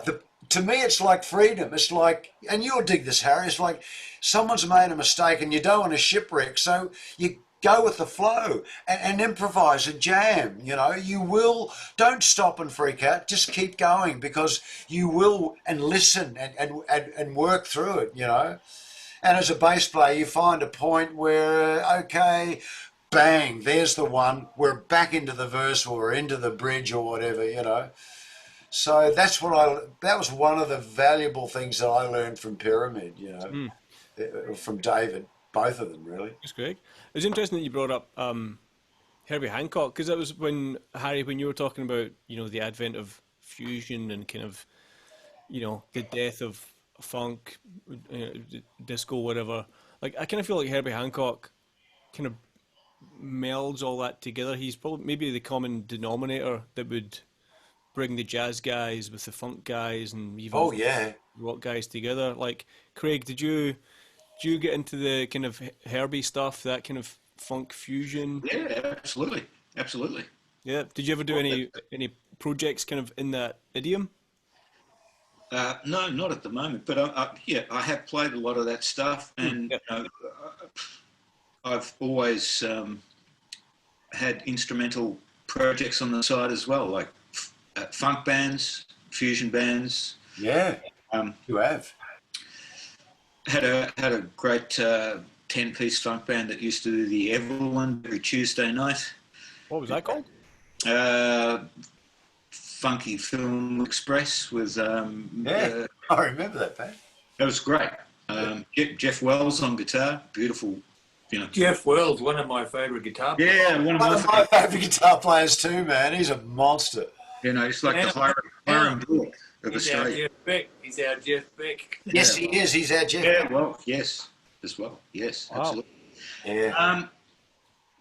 Have you ever checked, Craig? Have you ever checked out a band called The Truth? Yeah, Tony Cooper. Yeah, The Truth. Yeah, look, there's a couple of videos floating around of them playing live. One of my favourite bands without a bass player. And you know, Michael Carano basically plays bass. Yeah. I did a gig with him at the Mansell Room. He came in and played bass, and I played bass. And he is so heavy and tough. And Yeah. he is massive on the bass. Yep. Massive. Yeah, he really does. He really plays keyboard bass like a bass player. He thinks he plays like a bass player. Yeah. Oh, incredible groove. Yeah. Phil Reinhardt in the comments wants to hear Craig's thoughts on playing with Larry Carlton. I'm guessing that's you, Craig, not me, because Larry. Well, that was a highlight that came up out of nowhere. Really, that was in. It was probably only 3 or 4 years ago. right. Hey, And that hey. Yeah. It's a J. Hey, by the way, this is JJ. Of course. Hey, Jay. Oh, look, all right. I'm going to have to get my cats. If we're going to do cats. This is Bella. oh, He's a beauty. looks like you. I'm just kidding. Check him out. That's a very chilled out dog, Craig. He's well, you know, we're struggling with our dogs at the moment, Rog. They're Getting old. 14 and 11 and blind, deaf, having trouble walking. So she just sits with me all day in the studio. It's great. Craig, tell the story about Larry Carlton. I'm not being rude. Okay. I've had incredible raves with Jerry Pantazis about Larry. So I just excuse me for a minute. I'm just going to get a refill. Carry on. We got asked to do that gig about a month before Larry was coming out here, and you know, he sent out the repertoire, which the repertoire changed right up until the second gig. Where was the gig? What was it? It was a tour of Australia and New Zealand. Yeah, cool. And so he just came out by himself and got a local band? He came out with his guitar tech, who also did fold back, front of house, and was like Larry's manager as well. Wow. And was he, this is a silly question, but was he good? Not Larry, but his tech, front of house. I mean, that's a lot of hats. No, he was brilliant. They're a well-oiled machine. So, you know, all this music rocked up in my Dropbox and charts, you know, or scribbled charts, whatever. Yeah, like how pro are Larry Carlton's charts? Well, to be honest, I didn't use them. I sort of made a decision that, okay, you know, I can read down this stuff and just go over it, but I've got a month here. There's no reason why I can't learn all these tunes properly. I don't need, if I've got time to learn tunes without charts, I will always do that. So what was it, like 20 tunes or something? There was, maybe 15 tunes. Okay. Which, as I said, a couple of them he changed after the first gig because he was getting requests for tunes that weren't in the set. Right. So, but that was great. I mean, Larry rocked up on the Sunday. We were booked in to do a rehearsal on Monday down at South Melbourne. Who else was in the band, sorry? Phil Tertio, great keyboard player, and Jerry, just the three of us, and Larry. Wow, that's awesome. And so we did we did the rehearsal, and he just sort of randomly picked out a couple of tunes. We played them. Oh, there's a kitty. There's a pussycat. We played those tunes. He was happy. Not happy. So he cut the rehearsal short, and then we went off and started doing the gigs. Wow, you didn't run the whole. We didn't run the whole set. I can't even remember running the whole set at all. He was just, he could see that we'd all done the homework. He was happy. And what an incredible experience. Sorry, Craig. Go for What it. have I started? Well, no, our cats do not like being picked up. So what did you? So for like Larry Carlton, I mean, talk about Mr. Music. I mean, it was just so smooth, as a lot of those LA players are. They're just so slick. And, one of the biggest things on that gig was dynamics. He would bring the whole show down to you could hear a pin drop. So you could actually just slightly pluck a string and it would just, it was beautiful. Those dynamics I miss in a lot of situations, but he really made sure that, that was all happening. And we could all hear that, he'd bring it down, we'd just come down with it. So. You're right. It's funny you should say that. That's been my experience of watching a lot of American musicians. I think they generally play in that style of music. I remember doing a support for Roberta Flack, and her band played so quiet on stage. I was flabbergasted. I think Aussies tend to kind of dig in a bit and go for it, whereas the Americans tend to play a lot quieter, which gives them a bigger dynamic range. Yeah, well, Steve Gadd. Yeah, he doesn't. What a groove that guy's got, but he's not bashing. Yeah, it's a light touch. And when he chooses to, he can just hit a tom, and there's so much space to go somewhere. Well, he's got somewhere to go. It's that old story, isn't it? You have actually somewhere to go dynamically. Yeah. I'm learning to do that myself. Play with a bit more dynamic control. Bring the band down. It gives you somewhere to go.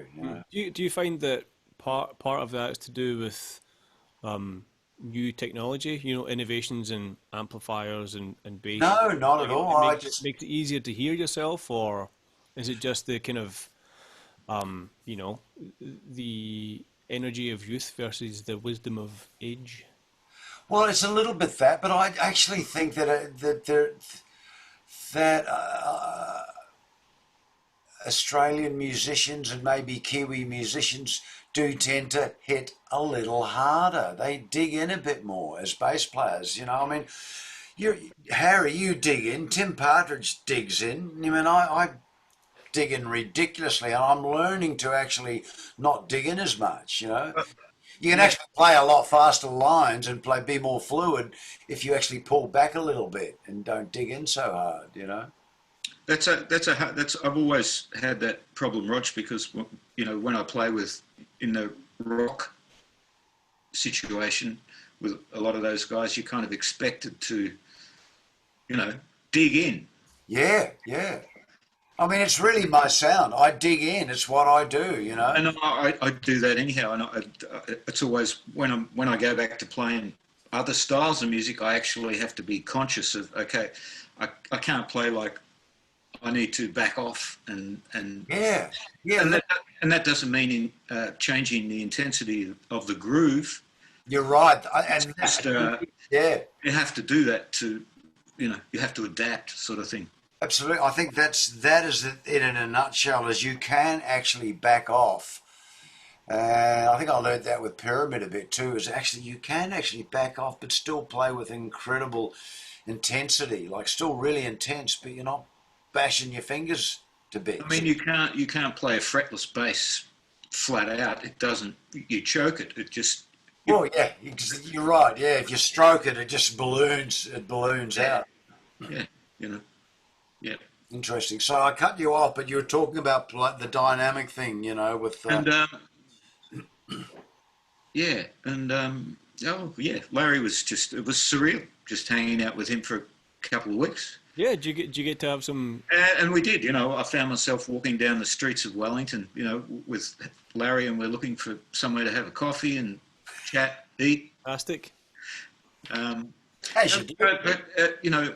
There was a situation there was one of the gigs we did in Brisbane. I think it was Brisbane or Canberra, where his amp was just started to crap out on stage halfway through the set. I'm thinking to myself, well, man, he's going to lose his shit here. And he just turned it into like there was nothing going on, and we didn't have a guitar tech.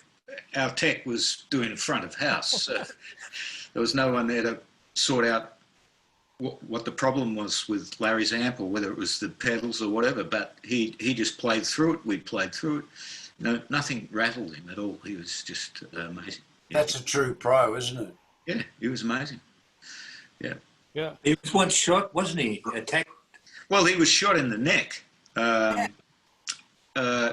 By an intruder, and had to basically relearn how to play. Amazing. Should have just went to bass. That would have been the easy option. Yeah, well, his son's a great bass player. True. He's killer. I checked out a lot of his playing when I got this gig. Obviously, learning the live version. When you get a gig, you go online, you check out, Like last year, I was doing some gigs with Russell Morris. I thought, I'm going to Google Harry, because I know Harry's done a lot of stuff with Russell. Just check out how he plays it. Yeah, and Mitch Cairns, who's been... Mitch, yeah, I know Mitch very well. Great, beautiful. That's one of the little points I had written down here to talk about would be some of the major shifts in the music industry, over the span of your career. And just when you brought that up there, Craig, about the fact that when you get a gig, you can actually just go onto YouTube and find pretty much the entire musical back catalogue of human history. Yeah, I'm not sure. Is that a good thing or not? I don't know. It can confuse you. It can confuse you, but if it's 5 days to the gig and you got to learn it, it can It's certainly good to if you've got a beautiful, great bass player that's done that gig, then I want to see, I think it brought to the picture. It limits the excuses you can have for not learning the shit. So anyhow, I was getting back to Russell Morris. I was Googling some stuff, and this live gig came up somewhere with Harry playing bass into this incredible slap solo, just out of the blue. It was amazing. Russell, I love Russell. I first toured with him in 1972, so yes. We go back a long way, and he's a gem. Yeah, he's always whinging, but he's a gem, He's great. Harry, tell us a little bit about the Billy Thorpe gig. Billy was an incredible to play with, because he actually, for a big star, treated his musos really well, with a lot of respect, and appreciated having them there. And it was such a sad thing that he died, because he was told about his problem when he had a turn on Jack Thompson's farm. I've heard this. Yeah. Yeah, and he was supposed to go and get it checked out, and all he needed was a stent. How many people have had a stent? That's all he needed. Yeah. And the hidden thing was that he was so engrossed in his album, Tangiers, took years. I remember going in there, he'd spent 2 weeks on one drum track with Beat Detective.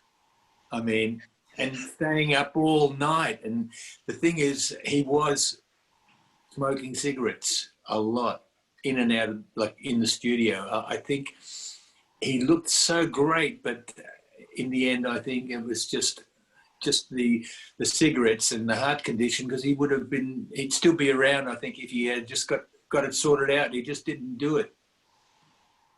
I was super lucky to get to interview Lee Sklar when he was out here a couple of years ago, maybe last year, a year and a half ago, with Phil Collins, and he talked about his time with Billy Thorpe. Yes, and Gill Matthews. Yeah. And his crazy rig that he had. Yeah, have you seen pictures of that rig? It's unbelievable. Yeah. One of the world's greatest bass players, Lee. He is as smooth as you get. He is. Man, I love watching his video channel, and I realise I've actually made a comment in one of his songs. I just, watching his video channel, I just realised that he's been a subtle influence on my bass playing for the last 30, 40 years. Yeah, right. As much as, and you don't realise until you realise the body of work that he's played. Absolutely. For me, it started with, Russ Kunkel and James Taylor. James Taylor, man. I mean, James Taylor, exactly. For me. But when you find out about the other stuff that he's played on film, TV stuff, and you realise that Lee has been subtly influencing me, over the last 30, 40 years. It's like, whether it's groove choice of when to maybe go up the neck, play a little flourish, a little line, back down to the groove. Yeah, and such a beautiful cat too, is Lee. He's not scared of getting involved in the political scene, because he's always in the jail, in Facebook jail, from letting Trump have it. Yeah, but he's still nice about it. He's not too aggro, but he's very passionate about beliefs, and of course he's bloody well right. I saw Lee play at the Paris Cat Jazz Club. No, wow. Did you see that, Craig? I didn't get there, no. No. He was just playing with a trio, a beautiful piano player that he... Yeah, well, Craig... Who is married to... Harry Shearer. Yes. Well, I filmed that concert. It's on YouTube. Go and check it out. And close up, it's Lee close up. I did a great job of filming it. The whole two sets is all on YouTube. Just put my name in and Lee's name, and you won't believe how good it is. That's when you see Lee, that close up being that subtle. I did. I was sitting second row from the front at this jazz club. Well, at the Paris Cat, second row from the front is practically the bar. But just getting back to Lee, I mean, that thing of, all he has to do is, there are so many different ways you can attack a note. Do you just play it? Do you slide up to it? Do you put it on it? Do you slide down to it? Do you want to make it short? Do you want to make it long? It's just a classic example of a player with a lot of experience. Yeah, and he knows what to play and when to play. Flustered, he always just, even in some of the heavy Toto stuff. Yeah, just, And how dumb am I? I only found out about the last year or so that Lee played on Billy Cobb's Stratus. I never realised that was the great Lee Sklar on that. That really blew me away when I found that out. Yeah. When he reproduced that bass line on his stream, I couldn't believe it. 10 minutes on that line. Yeah. So smooth.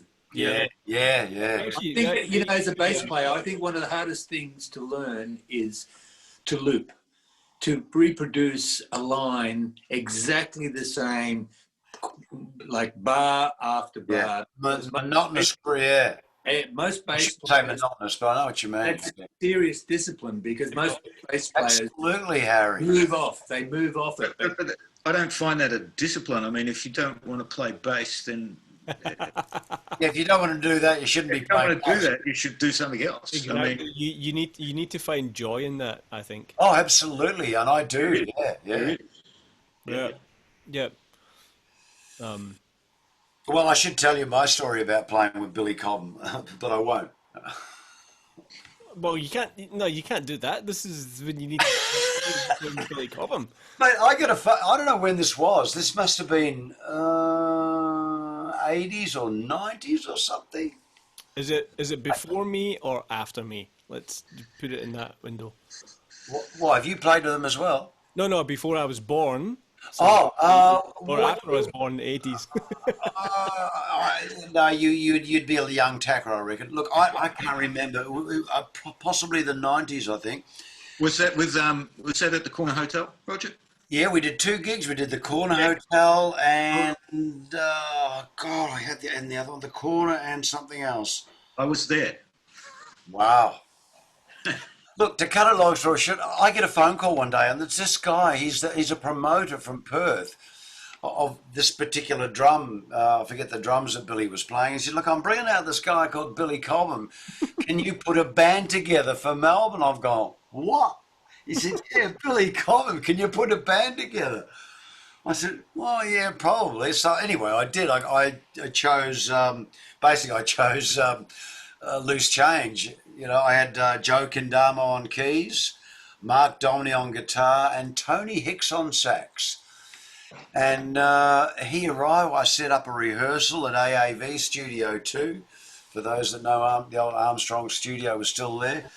And he'd sent back, talking about charts, he'd sent these charts, and they were computer-generated charts. You know, so there were no such things as signs and coders. You know, I remember there was one chart, reams of paper that Joe Kendama had stuck together. It was 14 pages. You know. And you're playing songs in the key of F, but it was written in the key of E sharp. Like, what? Yeah. Anyway, I have to say that playing with Billy Cobb was an absolute joy. What a beautiful man Billy is, man.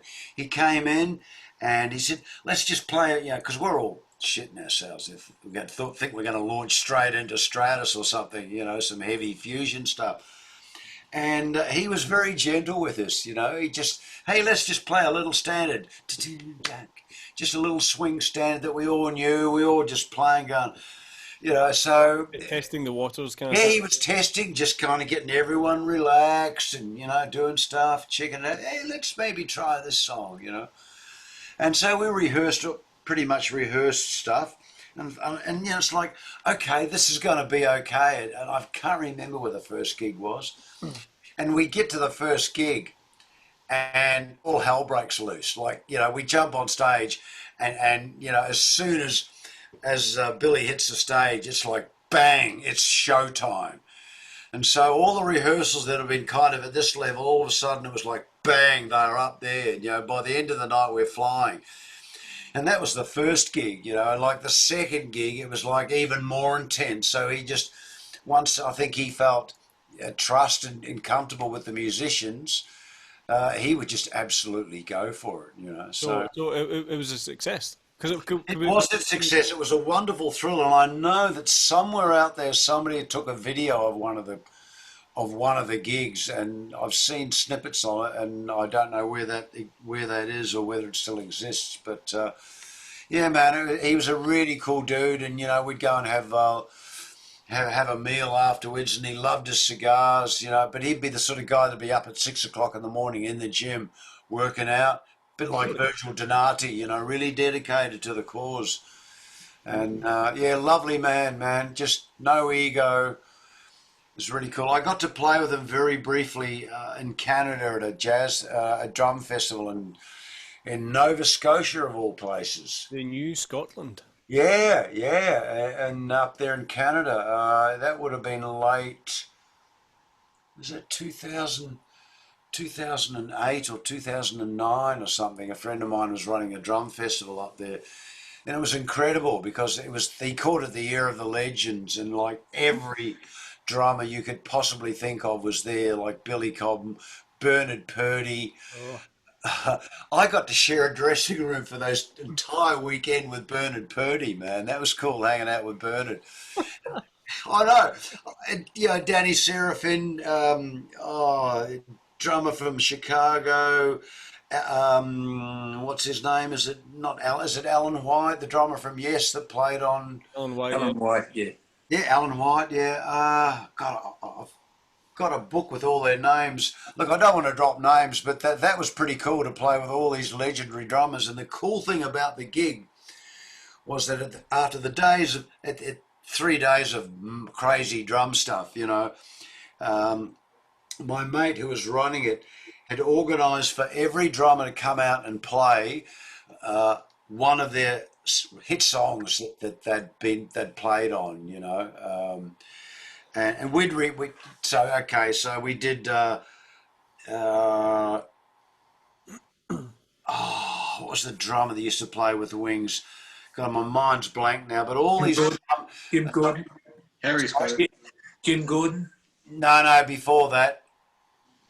Back in early days of Wings, and he played on My Love and songs like that. Look, the reality is that all these incredible drummers, people like Bernard Purdy, the drummer from Santana, the original drummer. Michael. Yes, Michael Shreve. Michael. Yeah. So how the festival finished was every drummer came out and played the house kit, and we'd rehearsed with another drummer. We'd rehearsed up all these songs, so each drummer would come out at the end and play one of their hits that they really. Liberty DeVito was there. Did a song with Liberty DeVito, and of course Bernard Purdy came out, and we did Babylon System, man, with Bernard Purdy. Yeah, good set. Beautiful Purdy shuffle, yeah. So that was I'm just thinking that was a real highlight to play with all these incredible drummers, And Andrew Fry just said Danny Sewell. Danny Sewell, yeah. Who's that? That's the drummer for Wings, yeah. That's the drummer from Wings, yeah. Danny Sewell, yeah. Danny Sewell and God, I've actually got a little thing with all the drummers. Okay. And Billy Cobb was there. We did Stratus, but to play Babylon Sister with Bernard Purdy, that was pretty cool. The Purdy Shuffle. That was Purdy Shuffle. That was life changing when I discovered the Purdy Shuffle and watched videos about it and listened to the thing. And then then the Rosanna, then the Jeff thing as well. The evolution of the Purdy Shuffle, in that kind of studio world. I'll tell you the funny thing about that gig, we're because we hadn't actually rehearsed. We'd kind of rehearsed with another drummer, but so we'd never actually rehearsed these songs we're about to play. We might have talked through them in the dressing room with each drummer, Carmen Apiece was there. Do if you think Rod Stewart, if you think I'm sexy, that was pretty good. Band. I did a couple of gigs with Carmine. That was amazing.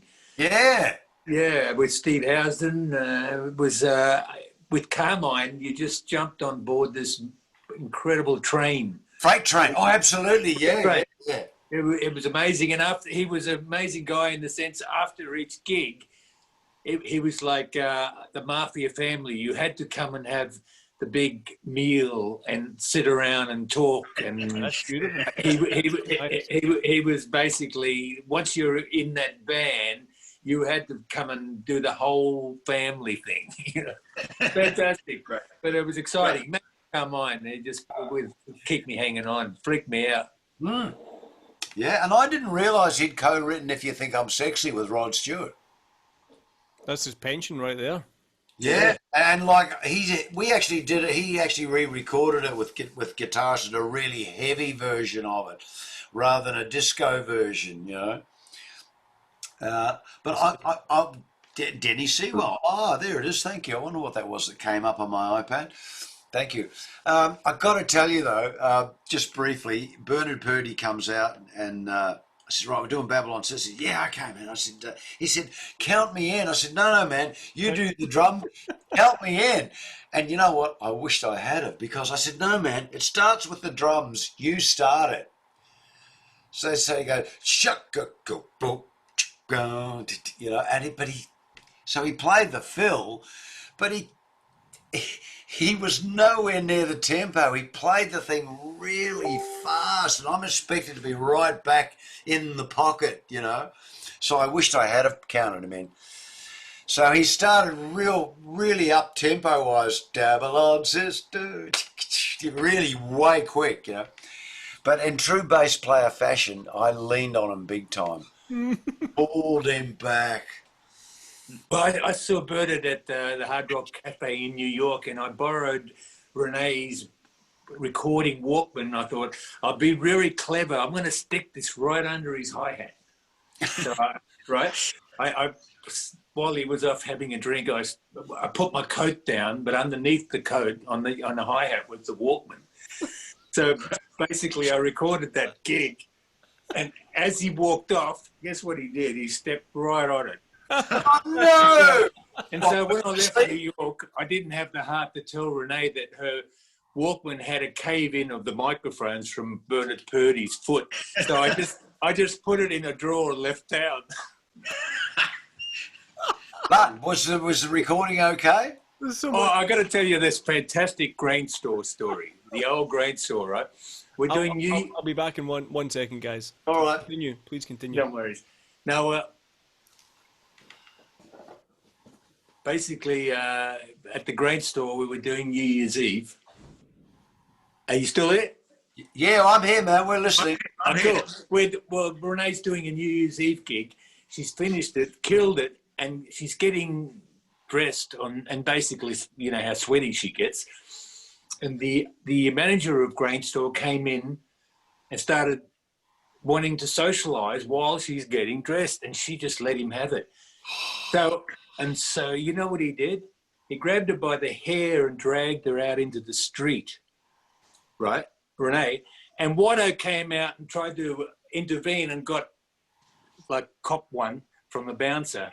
So you can imagine what sort of night this New Year's Eve gig was. Is this the grain store in Melbourne?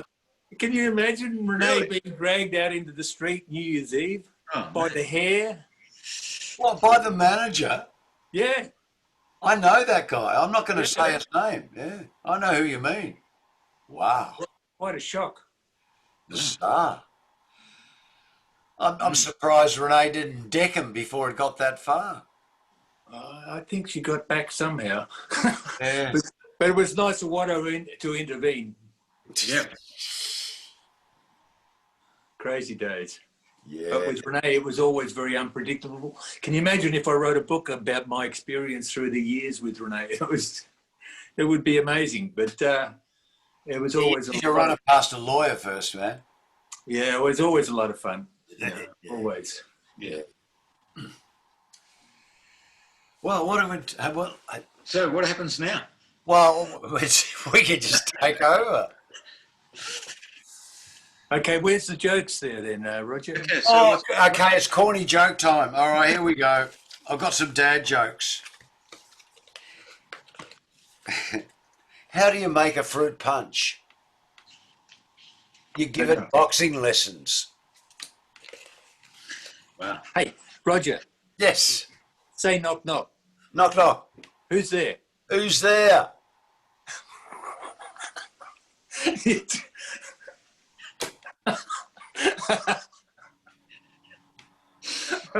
Oh, you hook, line and sinker.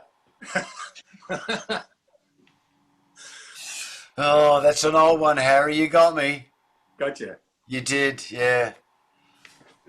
I don't think I can top that. Hey, say Peggy Babcock 3 times fast. No. Peggy Babcock, Peggy Babcock, Peggy Babcock. Go on, try it. Peggy Babcock, Peggy Babcock, Peggy Babcock. Stop it. Look, how does a penguin build its house? No idea. It glues it together. I've heard that somewhere. Ah. All right, that's enough of that. Hey, I've got to tell you, you know, back in 1965, when we did an audition for the biggest record company in Australia, Festival Records, my band, the Amazons, Yep. We went in there, played a really average version of Stand By Me, and the A&R guy runs up to us and says, "You guys are great, you're signed." All we did was play a bad version of Stand By Me. 1965. So this is the biggest record company in Australia with Johnny O'Keefe. And imagine how easy it was to get it, because we were probably going to be the next Herman Hermits, you see. Wow. Now, did he know it was a cover, or did he just think you guys were just... He knew it was a cover. We were all doing covers. No one was writing. Okay, yeah. Like Ray Brown and even Billy Thorpe's whole set was all covers.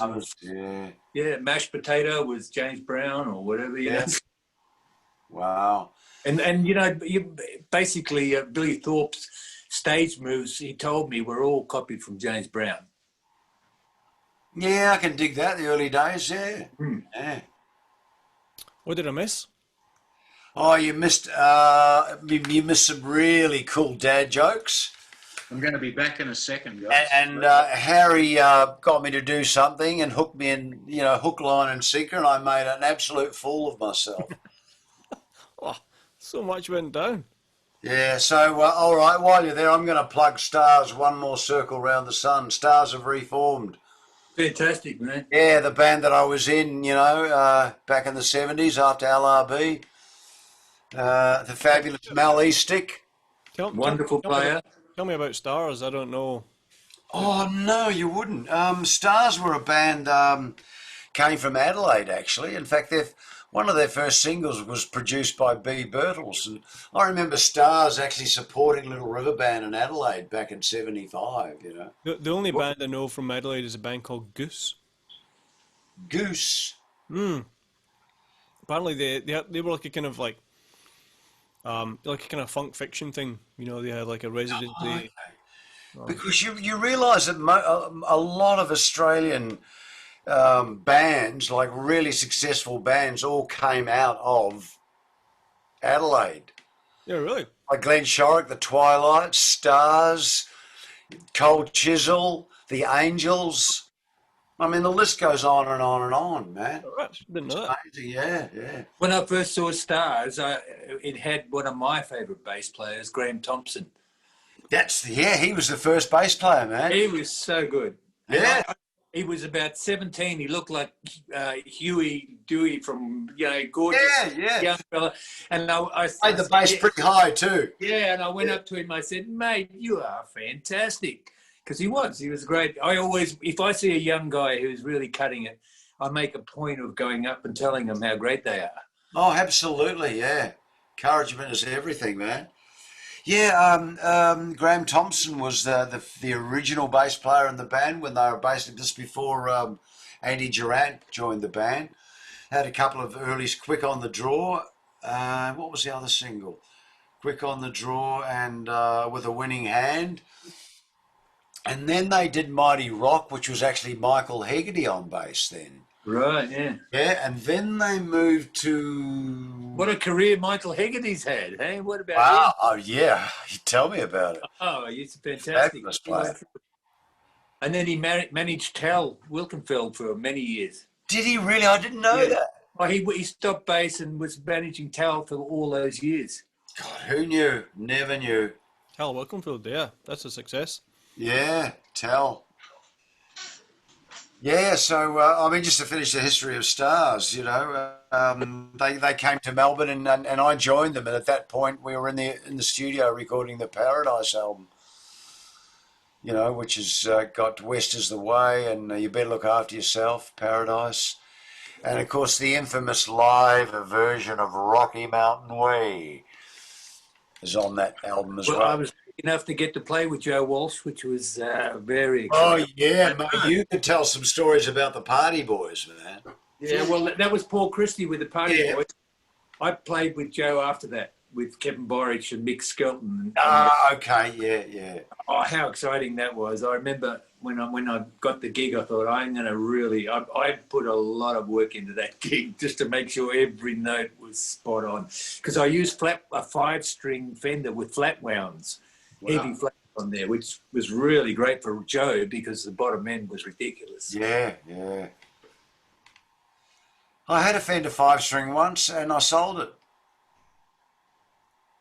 I sold one too. And I'll tell you why I sold. I mean, I love Fender basses, but I just found I'm so used to playing my Warwick 5-string, which has got narrower spacing.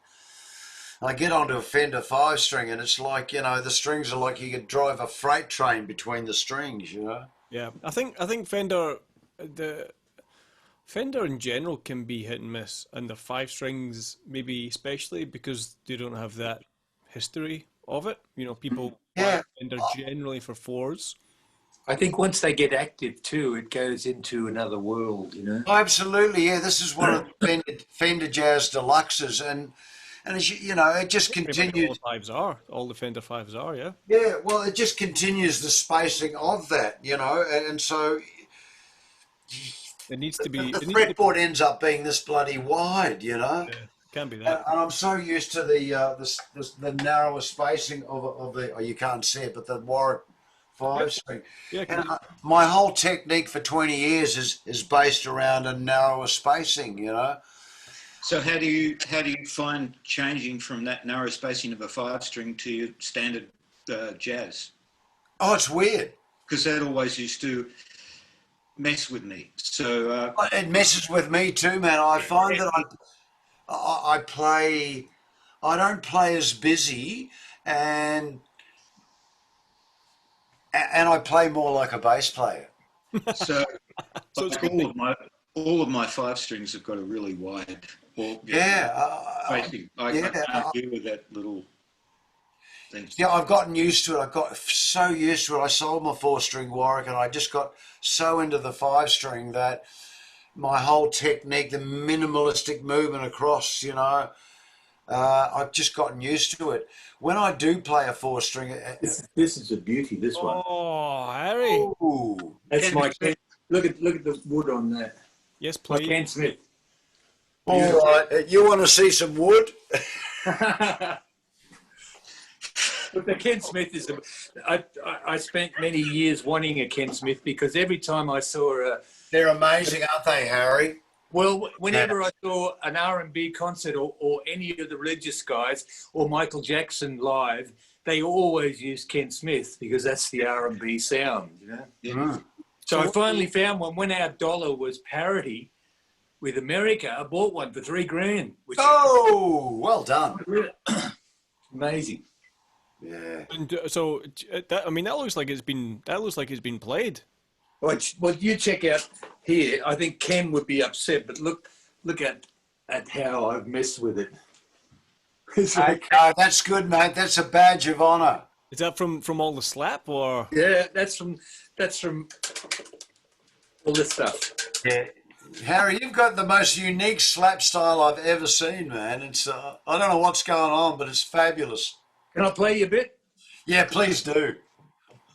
Okay. What's this bass that what's this P bass? Oh, go for it. This is the 5.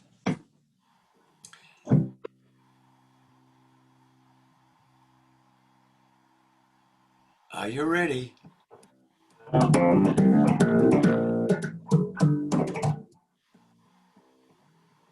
This is a bugger how it compresses like that. Harry, we can't hear you.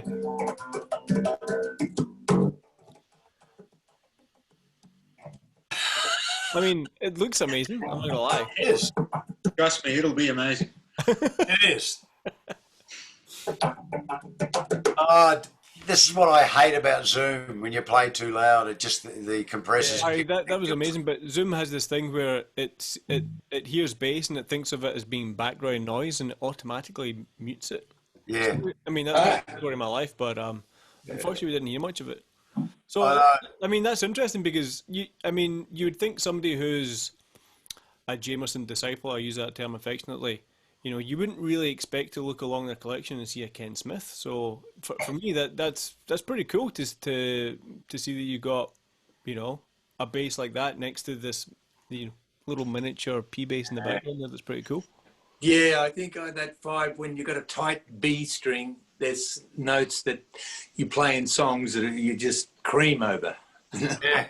Absolutely. Yes, there is definitely a time and a place for that B string to just go Yeah. and blow out a speaker or two.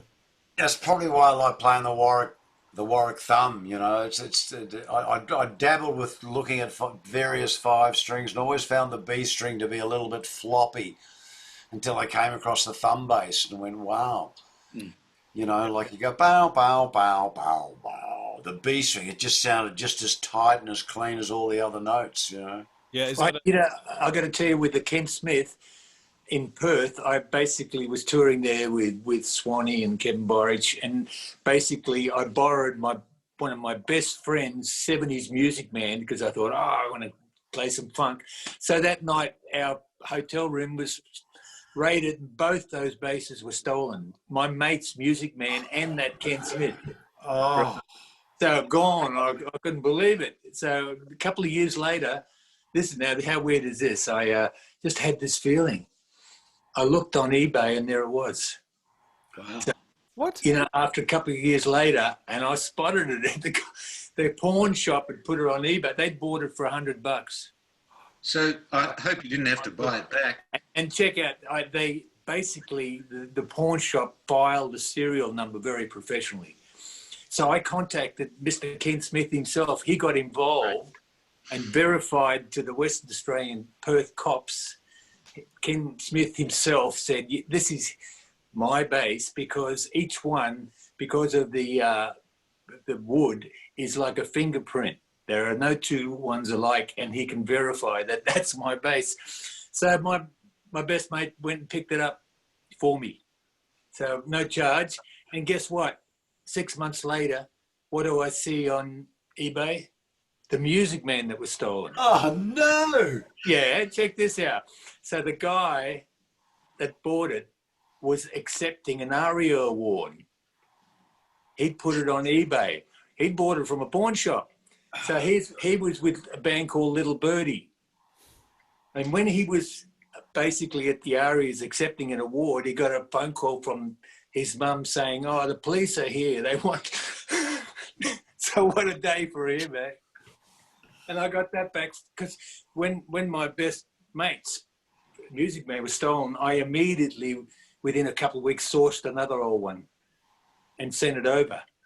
So basically, because you know what it's like, your friend, you lose his It's horrible, yeah. number one bass. So I bought it, and then when the other one came up on eBay, then I got the one I bought back. So Nice. it all worked out.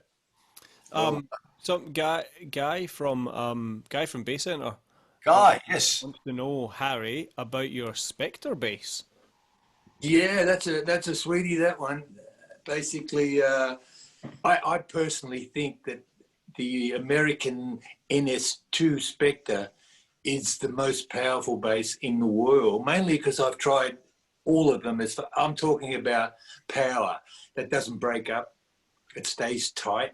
Right, so Harry, yours is an American one. I've got the Czechoslovakian Euro. Yeah, I had a Czechoslovakian 5, but I don't know what, it just didn't do it for me. But the white one is from the late 80s. Is it a 5-string or a 4? 4-string. 4. Would you like to see it? We'd love to. Please do. Just bring them all. Hey, while he's doing that, oh, bugger, it's not here. Show me your bass, Rog. Well, look, I was going to drag out my 64 L series because that got stolen, like Harry, got stolen out of my car, and I got it back 3 months later. It was in a pawn shop. Oh, here we go. See, when I see that bass, I just think Verdine White. Yeah, well, he's a copy of it because it's not a Spectre Verdine's. Oh, he's a Ibanez? Yeah, I think so. This is the one, exactly like the one that Sting played on Synchronicity Tour. Ah. Yeah, The okay. Yeah. Sting. Any of you guys remember these guys? Oh, yeah, the musician. Ibanez. Sting. Yes, Sting. Ibanez musician, yeah. Now, This is my first bass. do you know what? I had a loaner one of those in the early 80s, and I recorded Peter Couples' Fair of Thunder on one of those basses. So it's not my Fender, it's actually it was the first time I'd ever had an active bass in my hand. So the Peter Couples Fear of Thunder's played on one of those Ibanez It's basses. a pretty good bass line too. I always thought it was Robbie Little on that. Ah, well, there you go, mate. I'm everywhere. It weighs an absolute ton. Mahogany. But Robbie Little, what a monster. Oh, mate, he's a great mate of mine. Robbie, where are you? Gotta I'm get listening, man. one of these. Where are you, Robbie? Yes, yeah, mate. I you know what? I actually wished I'd bought one of those 80s Ibanez. Oh yeah, I mean the electronics have died on it, and I've got Yeah, but gee, they were great, man. Yeah. It's almost like like people talk about the Sadowski being the J bass on steroids. You put front pickup on that, and it's like P bass on steroids because it's essentially like two P bass pickups that are in it. That's how they bill it. That was like their Alembic, really, wasn't it? Yeah, pretty much. Yeah. All right. Seeing as you bought out your Federa, your Ken Smith, Harry, I just thought I'd bring this up. That's pretty. Yeah. Come on, where's all the stuff off the? Where's all the wear and tear now? Whammy bar. Oh yeah, it's got a whammy bar. Now this is a custom shop bass that I got made. Warwick made. This is the thumb bass. It's made to my specs. It's got swamp ash and purple heart, and it's actually got Brazilian rosewood on the fingerboard. Got lotus flower inlays. Beautiful. And it's got a whammy bar. Have you been over to McLachlan, the factory, Roger? No, I haven't. And no, but I'd like to. But I guess it is a 5, but I've actually got it strung with a high C. So it's E, high C. So it's more of a solo, solo instrument. But yeah, it's a beautiful bass, quite light too. Yeah. Somebody, Dan Kinnaird in the questions has got a question for you, Craig. He wants to ask you about your swap from Warwick to Sadowski. I can see both in the background, plus some fenders and stuff like that. But those I've got a couple of Warwick basses that were made for me when I was doing Hey Hey. Mm-hmm. Custom built. 6 strings? Were you playing 6s? No, I've never played a 6 string. Okay. And basic instinct. I remember you one. I'll grab them for you. Sure. Show and tell. I seem to recall Craig getting a streamer bass made, and when it arrived, they'd made it in the narrower spacing, so that he sent it back. Okay, so it's fretless, Whoa. which is beautiful, like neck through. Stunning, man. The bottom B string is it's like playing a Steinway piano. It's just Yeah, well, they are, aren't they, man? and, I have the same, fretted Nice with the maple fingerboard. maple. Yep, swamp ash. Very wide spacing though. Not. Yes, you go for the wide spacing, don't you? Yeah, you're used to it. Your bass that you brought up there, that looks pretty wide, Roger. Guy says it needs a bigger. Which one? The thumb. No, it's not. No, Oh, the whammy bar one. Oh, no, it's not, man. I know it looks like it is, but it's really... Maybe it's just got such a massive bridge. So there's the Sadowski. Yeah, no, it's not, man. It's exactly the same as that one. Yeah, right. Optical illusion. Maybe it's a little wider back there, but judging right, no, maybe a mil, but no, it's pretty much because I gave them the measurements of this thumb bass to make this one, Right. Gee, those lights look good on it, don't they? Pretty cool, yeah.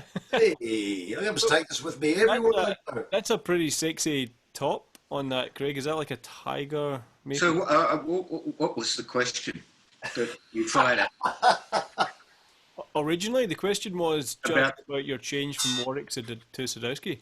Well, I've been following Sadowski's career for like 25 years.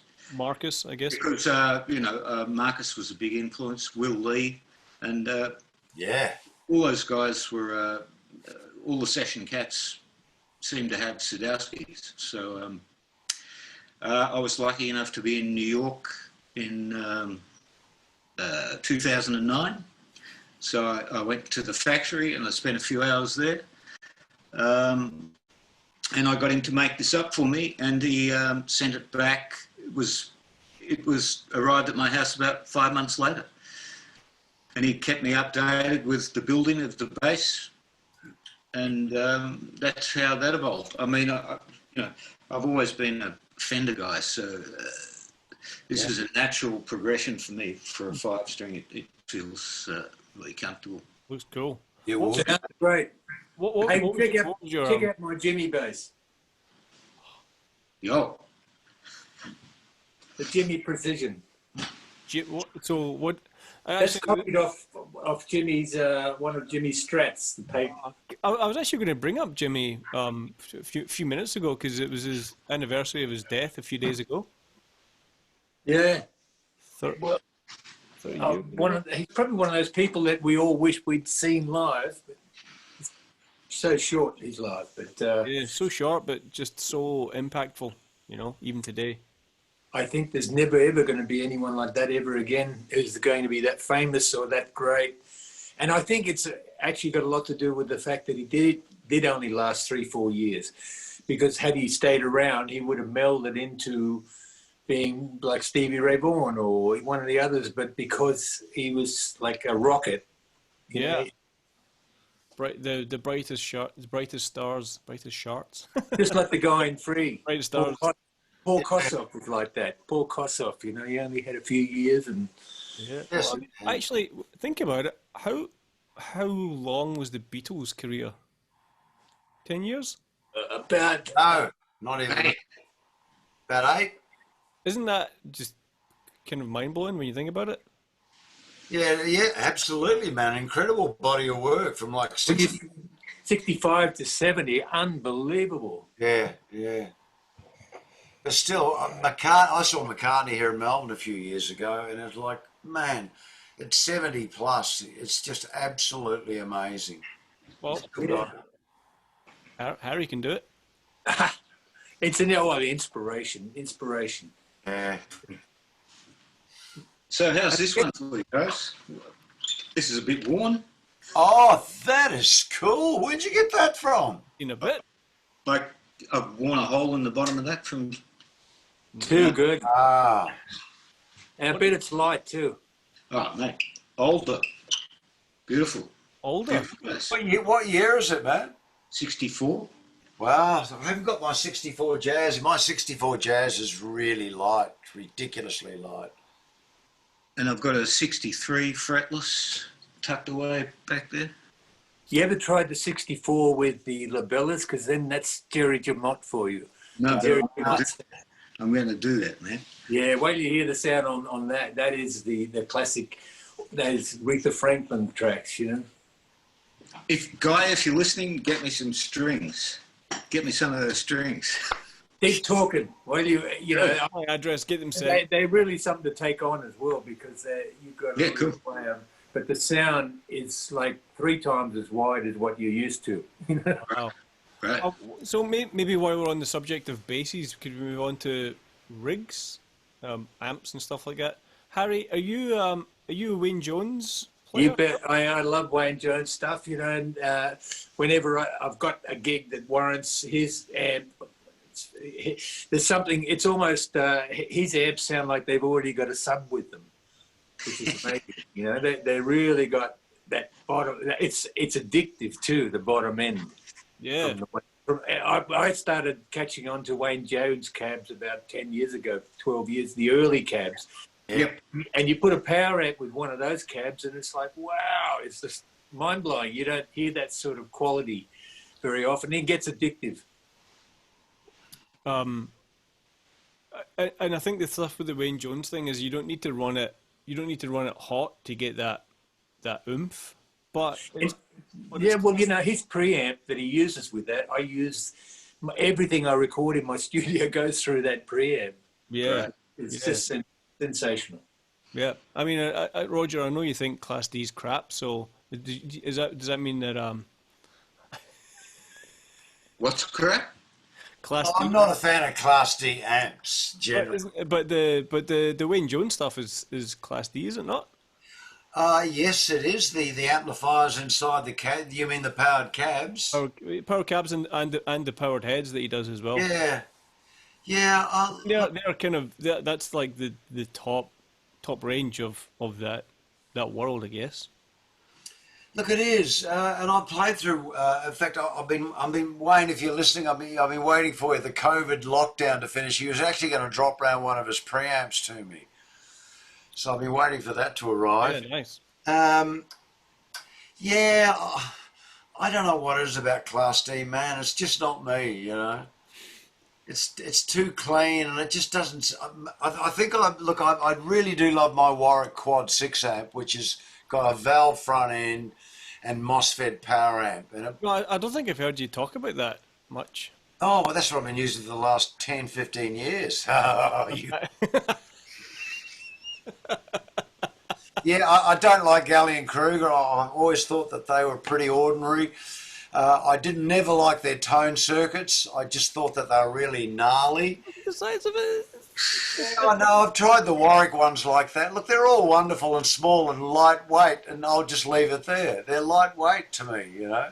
But I have to say, in fairness, I have plugged through a mixer into one of, done a small gig with Mike Oliphant, and I just plugged straight into his clean audio desk, and he's straight into one of Wayne Jones' new powered monitors, and you know the bass sound that came out of there was incredible. And you're right, Harry. If you got a preamp in your bass, then Yeah, well, yeah. I mean, the bottom end is incredible, and it's all there. And it's look, I think I'm a bit old school, and I do like amps to kind of, particularly the valve side of things, just to push a little bit. You know, I kind of end up in the realm of Jack Bruce or Entwistle, you know, a little bit of grit yeah. around your tone. I mean, like what I've been doing for a while is running a Demeter tube preamp with a Class D power amp, so you can kind of get that kind of 3D-ness from the tubes of the Demeter and the high quality preamp circuit. Yeah, And you get, you know. If you're, I think, like somebody said in the comments, you know, it's also the speakers. If you're running a good speaker cabinet, and Wayne's obviously designed. Well, it is, man. I mean, with his amps and stuff like yeah, that. those cabinets. It's a combination. It really is the combination. Yeah. I don't know. I think I just like gnarly sounding bass rigs, you know. but not amping. A bit of aggression that comes out of them, you know. Look, I mean, I've sold and played a lot of Mark bass, you know, the 800s and that, and I think they're pretty cool. And I really like the Mark bass 15-inch combo. Mm-hmm. That's fantastic, you know. With and you put a 210 cab on Traveller underneath that. It's pretty cool, you know. But I don't know, this, you know, you just get your sound, and you're just used to how the amp reacts and how that cabinet reacts. Yep. Yep. And I think I've just kind of got used to it, you know. So, Craig, are you running SWR? I do have my main big rig is the SWR Marcus Miller preamp, which was out. I remember the one, yeah. Beautiful, I love it. With a QSC power amp. Is that the two rack? Yeah, 2 or 3, yeah. And I'm still using my original SWR cabinets from, like, I don't know, when they first came out 20 years ago. Heavy. Aren't they too heavy? They're the heavy cabinets, but I don't carry them much anymore, Harry. Thank God. But yeah, I've got a few smaller boxes here. But the rig that I sort of take out on the road a lot is either that or if I'm hiring backline, it's an Aguilar rig, right, which I really love, you know. The DB 750 or 751? 751, yeah, I think the 750 was... Amazing, those. Yeah, the best. The 751 is slightly different, but... yeah, right, they're both... You prefer the 750? I do, but there's not many of them around anymore. You certainly can't hire them from hire departments. Yeah. And I've also got a dark glass amp, and I had the Wayne Jones rig here, and I've had that out a lot. Yeah, you know, and I've got an old, one of the old original Warwick heads, which I think, Rog, you must have one. Oh, look, I love my Womp 800. Unfortunately, That one. Yes. yeah, the Womp 800. Unfortunately, it got a power surge one night, and it just ran through it and It got killed. a power surge. That means Roger was cranking it for 4 hours. No, it wasn't that. Oh, no, that thing was bulletproof, man. I love that amp. It had a beautiful graphic EQ that went down to 30 hertz. Yeah. But you know, when I plugged into the Warwick Quad 6 amp, it was like all of a sudden I found my amp, and I've been using it ever since. And in fact, Craig, when Dominant Music closed down, I got a call from Michael Zachariah, and he said, "Mate, I've got another Quad 6 sitting out in the back in the warehouse. Do you want it?" I go, "Yeah." You got a backup. So I've got two, yeah. So I've retired the old one that I've used for like 10, 15 years or more, and I'm now using the new one, yeah. That it has never been out on the road, and yeah, it's like 15 years old, and it's only done about a year's worth of gigs. So I got two of them. Yeah, cool. Yeah, and I do have my old original Warwick cabs, which are heavy, but man, it was a little mini rig, like a 212 cab. Remember that 212 cab I had with the grey vinyl and the red and the yellow badges, Warwick yellow badge on it, yeah, and the 210 with the yellow. I had one of those. I had a 15-inch, one of those German-made 15-inch Warwick cabs. Yeah, well, I've still got my 210 and my 212 cab. Yeah. The 212 cab is amazing. It's a tiny little cab, but man, it's got a sound. But gee, it's heavy. Yeah.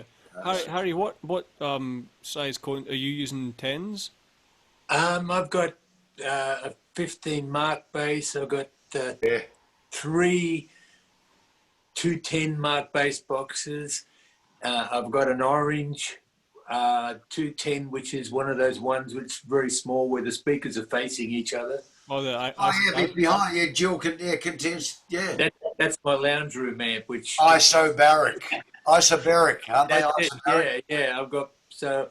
They're back- amazing.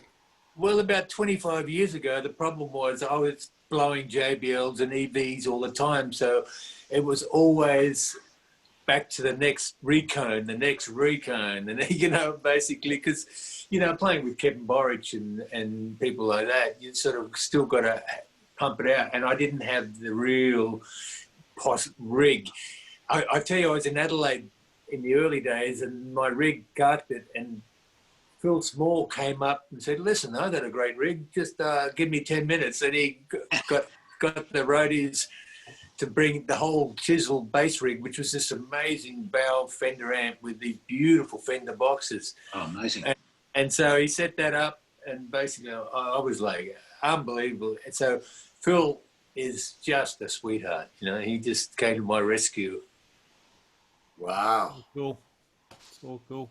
That's great. And Phil is one of the greatest Australians' greatest bass players. I was just going to say, what about His lines are iconic. Yes. Absolutely. To find those lines that fit with those songs that beautifully, I think Yeah. he's the epitome of bass. Yeah. Yeah, man, some really cool lines for sure. Roger, I was going to say, I was on your website earlier on, and you toured South Africa with Cliff Richard. I mean, there's so much wrapped up in that statement. Like, is Cliff Richard big in South Africa? What was that like? He was, yeah. I mean, they were sellout concert tours, man. just please Huge, explain. yeah. My mum's a massive Cliff Richard fan. I'm a massive Cliff Richard fan. His vocals in those Well, early records are unbelievable. Incredible. Shadows. Yeah, that was funny how that gig came about, because it was when apartheid was happening, and Was it back then? well, it was back then. Yeah, it was like Wow. in the 70. When was it? Somewhere 78, 79 or something. So it was wow. It was really A long time ago. Yeah, and the problem was that he couldn't get his English band into South Africa. And so, but he could get Australian musicians in there. So the band was Jeff Cox on drums, Peter Jones on keyboards, Jonesy on keyboards, Mark, you remember Mark Chew, the guitar player? I do. Yeah, Mark Chew on guitar and Tony Naylor on guitar. Beautiful. And look, now Mike Clark was supposed to do the gig, but he couldn't get in and out of the country because of some previous convictions. I'll just leave it at that. So it was difficult for him to leave the country and get back in. So I got the call to go and do this gig, and it's pretty amazing, man. I can tell you some stories about that, some that I actually couldn't. Oh, really? Well, maybe I could. Look, it was great. I mean, he's huge over there, and the thing is that the tour was put together by Christians. So it was some Christian church had decided they were going to bring, because Cliff's a Christian, and they were going to bring tour. So we did Cape Town, Durban, and Johannesburg. Was it white audiences? Yeah, pretty much. Pretty much white audiences. And of course, this was the time he'd had Devil Woman. So we'd do everything from Live and Doll to Move It, all his early stuff. Here's a great story. We're in rehearsal and Tony Naylor's playing the beginning, the opening, the opening line to Move It. And Cliff's going, oh, Tony, look, man, that's not quite right. Tony, it's not quite right. It's not quite right, Tony. I say, Tony, old chap, it's not quite right. Do you mind if I play your guitar, old chap? And true story is that Cliff takes Tony Naylor's guitar and he said, Hank taught me this. So, okay, if Hank Marvin taught you how the riff to Move It goes, and so there's the great Cliff Richard playing Tony Naylor's striped guitar and showing him how it's actually played, And it was legit. Oh, it was legit. Yeah, he could play it beautifully. Hank Marvin had shown Cliff how to play that opening line. All right. It was just the little nuances and the little slides and the pull-offs. Yeah, Hank Marvin, man, he could shred. Yeah, he sure can. One of my big influences, Hank Marvin, is where I started, basically. Yeah, Oh, mate, I pined for a red Stratocaster when I was 10 years old, when I saw the Shadows, I get chills down my spine when I hear Wonderful Land. You know that song? Which one? Wonderful Land. I don't know that. Can't place it. Sorry. Yeah, it's one of their ultimates. Yeah, I mean, I'm just thinking of Apache and then Rise and Fall of Flingle Bunt, Jerry Lawton wrote all those, like Yes. Wonderful Land, Apache. He was the killer. He just seemed to write all the biggest ones. Yeah, he did. I know, it's amazing. all right. I think it would be remiss if we didn't bring up the John Farnham. Oh, that'd be you, Rog. No, that's you. Craig, you played with him Craig.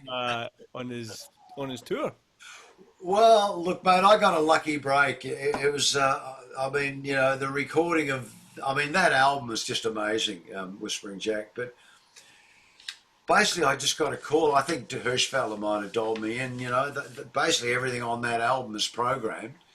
The bass and that. And I think they were trying to. I don't know what was going on, but they just weren't happy with what the bass was doing. They couldn't find something for You're the Voice. Approximately what year was this? 86. 86, right. Yeah, 86. I get a call to come in, and I just bought my two Fenders, my fretless, the one I showed you before. Took the fretless in, and I said, what do you want? They said, well, I don't know what we want. And I said, well, look, play me what you've got. And so they played me an unmixed version of You're the Voice.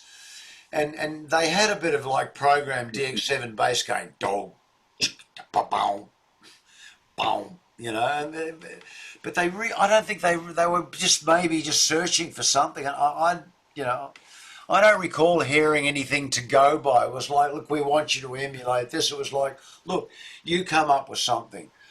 So they said, let's have a look. So actually what they did was they played the song, and as soon as I heard it, it was obvious that the song was going to be a massive hit. I mean, in its unmixed state, you know, you heard the song start, you know, but when the chorus came in, for the first time I ever heard it in the studio, I was like, whoa, what about this song, you know?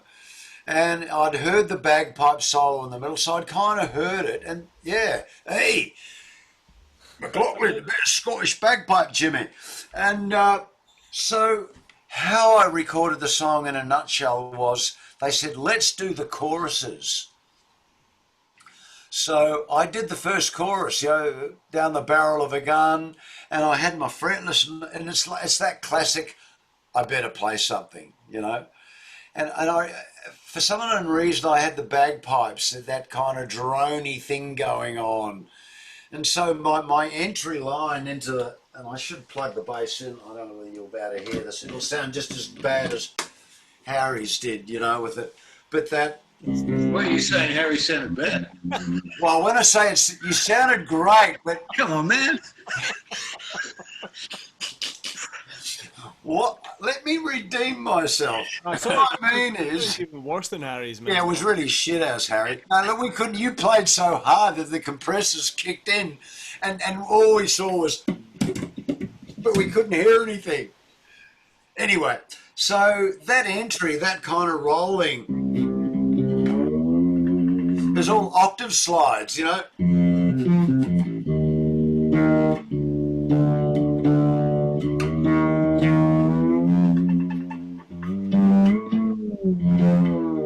So that was my approach to the chorus, kind of playing in the mid-range. Fuck, I never play anything like that. No, me either. You come round for a lesson, mate.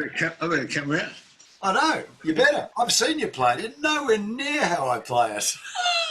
But see, but that's the thing, is like it only matters if the rest of the band are doing that arrangement. But Yeah. how often does the rest of the band do the same arrangement that what the original song is? So for me, I'm like, put on the OC2, bit of chorus, you know, kind of get You it. see, I don't actually play anything in the verses. I don't actually play. Yeah, no, yeah. In your Don't play any of that, you know, even in the second verse. Because the bass drum they had is so big and so bottomy. Floor tops. Yeah, there's no room for it in the recording. You know, it's just huge. So, you know, but of course that all disappears once you get into the verses. Into the choruses. You know, so I kind of did the whole song, and then I remember them winding back to the beginning. Said, "Look, we've got nothing over the first verse." And I remember them just rolling back, hitting the record button. And I'd already done the choruses, right? And so the hand claps start. Yeah, and then the down, down. And I thought, geez, I better play something. You know, I mean, 8 bars has gone past. And so I foolishly played.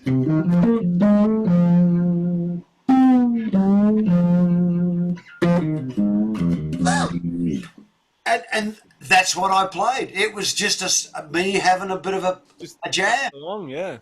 And, you know, and a kind of, and a few other things, the other bits. And I remember, and they dropped out a record just as they came to the chorus. And both Ross Fraser and John and Dougie said, they just kind of went, that's it. That is absolutely unbelievable. I said, can I double it? I wanted to double my licks to make them really stand out. I said, no, you're not doing it again. You're not touching it. That's it. It's a take. So honestly, that whole first verse and even second verse licks, it's just, I got lucky, mate. The gods, the bass gods were shining on me. I mean, I'm thinking Jacko, I'm thinking Palladino, you know. I'm just kind of going, I've got to play something, and off I went. And that's what came out. And the rest is history, you know. And then, you know, came back earlier, I mean, you can play things differently every night, but that initial lick, you know, that's the part of the song that you have to play. Well, you've got to at least play that opening. Whatever you play after, that's fine, mate. I absolutely give you poetic license to Don't mess with that. No, you can't mess with that. And to be honest, there's nothing else that you could play that would do it any justice. Well, it's weird that, isn't it, when you hear something on a record that someone's played, a bass player, and you think, there's nothing else I could possibly put in there, you know. And, if you miss that lick, then you better watch out because the boss may not come in the right spot. Oh, yeah. So, You remember that song Money don't Money? ever blow that lick, right? Remember that song Money Money by the OJs? Oh, yeah. Well, that's probably the only time that a session bass player got writing royalties from that track. Anthony Jackson got. Jackson? Oh, that's one of my... Remember that incredible bass line? They realised that. Mate, I quote that quite often. That is one of the great opening bass lines, yeah. Well, they came to the party money-wise. They gave him a credit. Wow. Wonder if I could go back to Farnham and get a ride.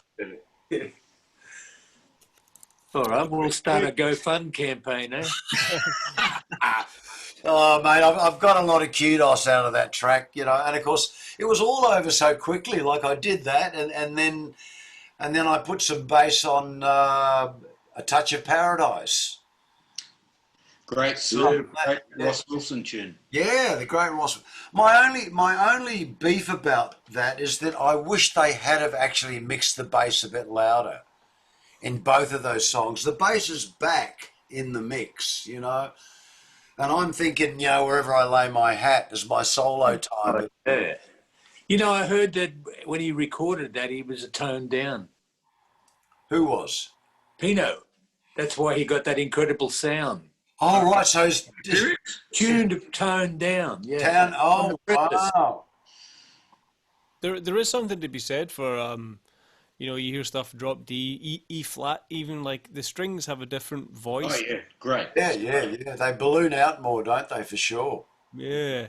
Hey, have any of you guys ever tuned your bass in a cycle of fifths instead of fourths?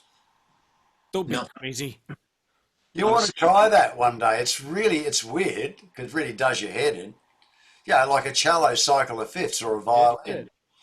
Yeah. You've got to probably go for a lighter gauge string, but it's really interesting what falls under the fingers and all the patterns that in a cycle of fourths. Yeah. But yeah, there's something about the way the bass rings in a cycle of fifths as opposed to fourths, Yeah, man. Try that. That'll do your head in. And we got a tune to 432 as well, right? Oh, you've got to go to 432, mate. Absolutely.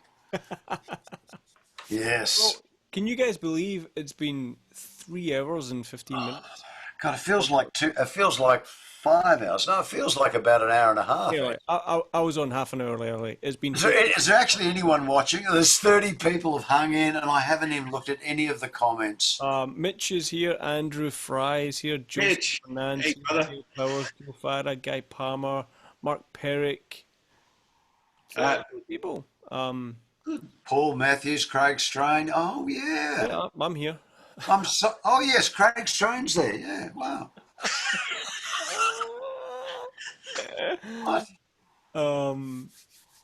I guess Dad jokes, Dale Powers. Oh, I'm sorry, I've been hang on, report a comment.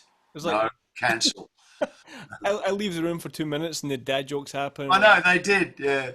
Everything went to shit when you left, Craig. It did. We didn't know what to do, man. Oh, So Craig, just give me the Craig Strain. Give me the Craig Strain story. far out. Yeah, well, and can I just say that I absolutely love that new track you put up, Pickpocket. What's that song called? How About It? How about it? Yeah. Man, that is fantastic. Like, really, I'm going, wow, this is really cool. And a fabulous groove, man. I mean, Maddie just in the pocket. But both of you guys are just in the pocket so deep. It's really cool. Well, I mean, you know what it's like when you find a drummer that you just, first note, you're like, man, we just feel subdivisions the same way. And Yeah. you feel the song forms in the same way as well, you know, so intensities and moving between Yeah, sections. I'm like that with Jerry Pantazis. He's Yeah. he's like a glove that goes on my hand. Yeah. But my story is Yes, your story. He's not bad, is he, the old Jezza? He's all right. Sorry, Craig. Yes, yes, Craig. He is. He's my favourite drummer. born in Scotland, 82, obviously, and lived there until 2011. So I met my partner Ali, who's Kiwi from Oh wow. North Island, from Hawke's Bay. Roger, Bay, yeah. Wow. the fruit bowl. Yeah. No. Well. So we met back in We met back in Scotland like nine years ago. And back then I was doing, I was working in a studio. I was an engineer in the studio, so I was producing and stuff like that. Doing wedding band stuff. I was doing a bit of primary school music education, so taking classes of like 20 kids for, whole bunch of crazy music stuff, wedding band gigs, some original stuff, but the kind of pop rock stuff that I was doing. And so I met Ali, my partner, and we lived in Scotland for a bit, and then we moved to Vancouver in Canada for a couple of years. I did some cruise ships when I was over there, did Alaska and stuff like that. And then we decided to come here in 2014, kind of permanently. So I've been here for just over 6 years, and it's been Melbourne's been amazing in terms of me being able to kind of do what I want, but still be able to live and survive.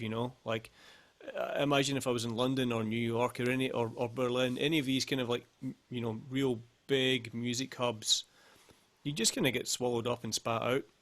So Melbourne's kind of that kind of Goldilocks size of a city. I think like 4 million people, like enough people for it to be enough work, but it's not too big that you get lost, I feel.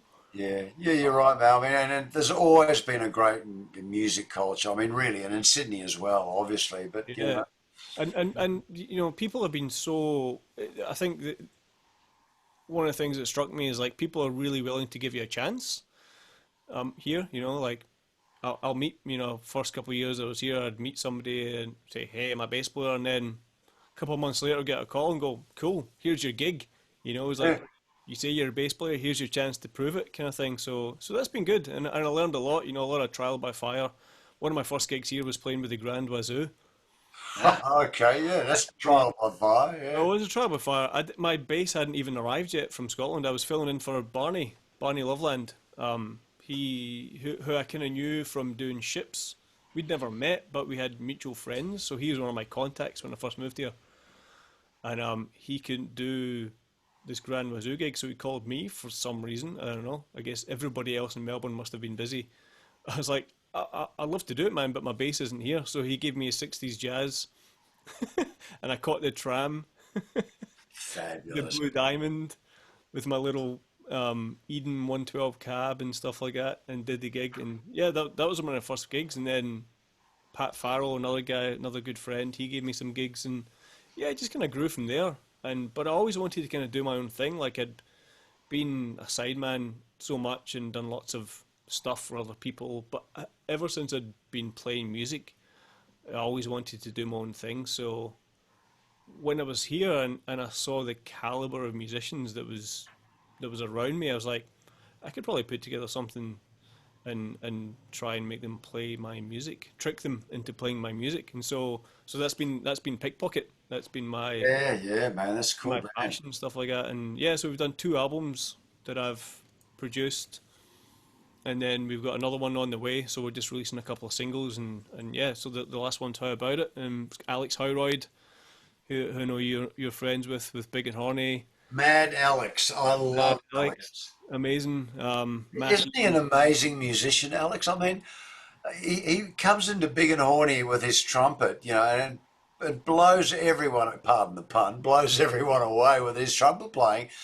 And then, because Big and Horny have a lot of depths, and then the sax player can turn up, and Alex turns up, and he's playing sax, and it's like, what? Yeah, well, I mean, You play sax like that and trumpet like that? Yeah. play sax in the Tower Power Band, you know. Yeah. That's one of the cool things about Pickpocket is that Alex can play sax or trumpet, and yeah, it's a real flexible setup. I don't know, it's kind of unique. It's kind of fusion, but it's kind of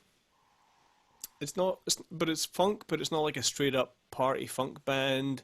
I don't know. It's just kind of it is what it is, and I think that says a lot to this to Melbourne that a band like that can exist and people turn up. Like we sell out Paris Cat almost every time we play, and you know, it's really good. It's probably a bit. It's probably like I mean, Pickpocket. From what I've heard, it possibly not unlike because it's funky, instrumental. It's possibly not unlike Average White Band in a way. You know, Yeah, you had vocals, but they were funky. They were instrumental. yeah, yeah. Absolutely an influence. Yeah, You know, it's definitely a unique sound with the mix of musicians that are in it.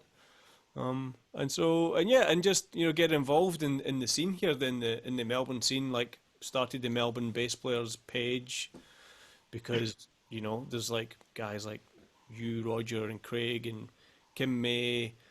I mean, just like so many incredible bass players in this city that and I just thought it would be great to find a way to connect everybody together. You know, because they're kind of all.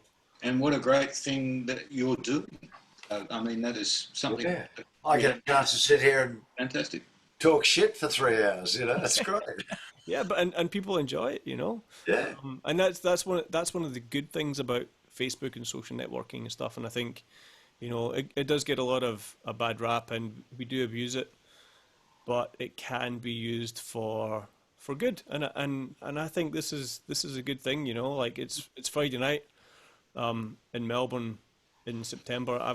I was actually I'd probably be out just normally getting into the third set by now. Well, you know, I was meant to be at a gig tonight. Craig, Harry, you've got a gig tomorrow night. You filthy human. That's just not right to be out there playing. But it's shit in Melbourne. You know, there's no gigs and stuff like that. So Nothing. I was doing this on a Saturday night because that was prime gig night. But I'm flexible. You know, we can do Friday night, Saturday night, whatever. Because You have to fit in with the master there, Harry. well, yeah, you know, Right, we we'll change make to an suit the master. That's it. you know. So So, how many bass players does it take to change a light bulb? none. The keyboard player does it with his left hand. I have heard that. Let's not talk about keyboard players and their left hands. Oh, yeah. Right. Should we wrap it there?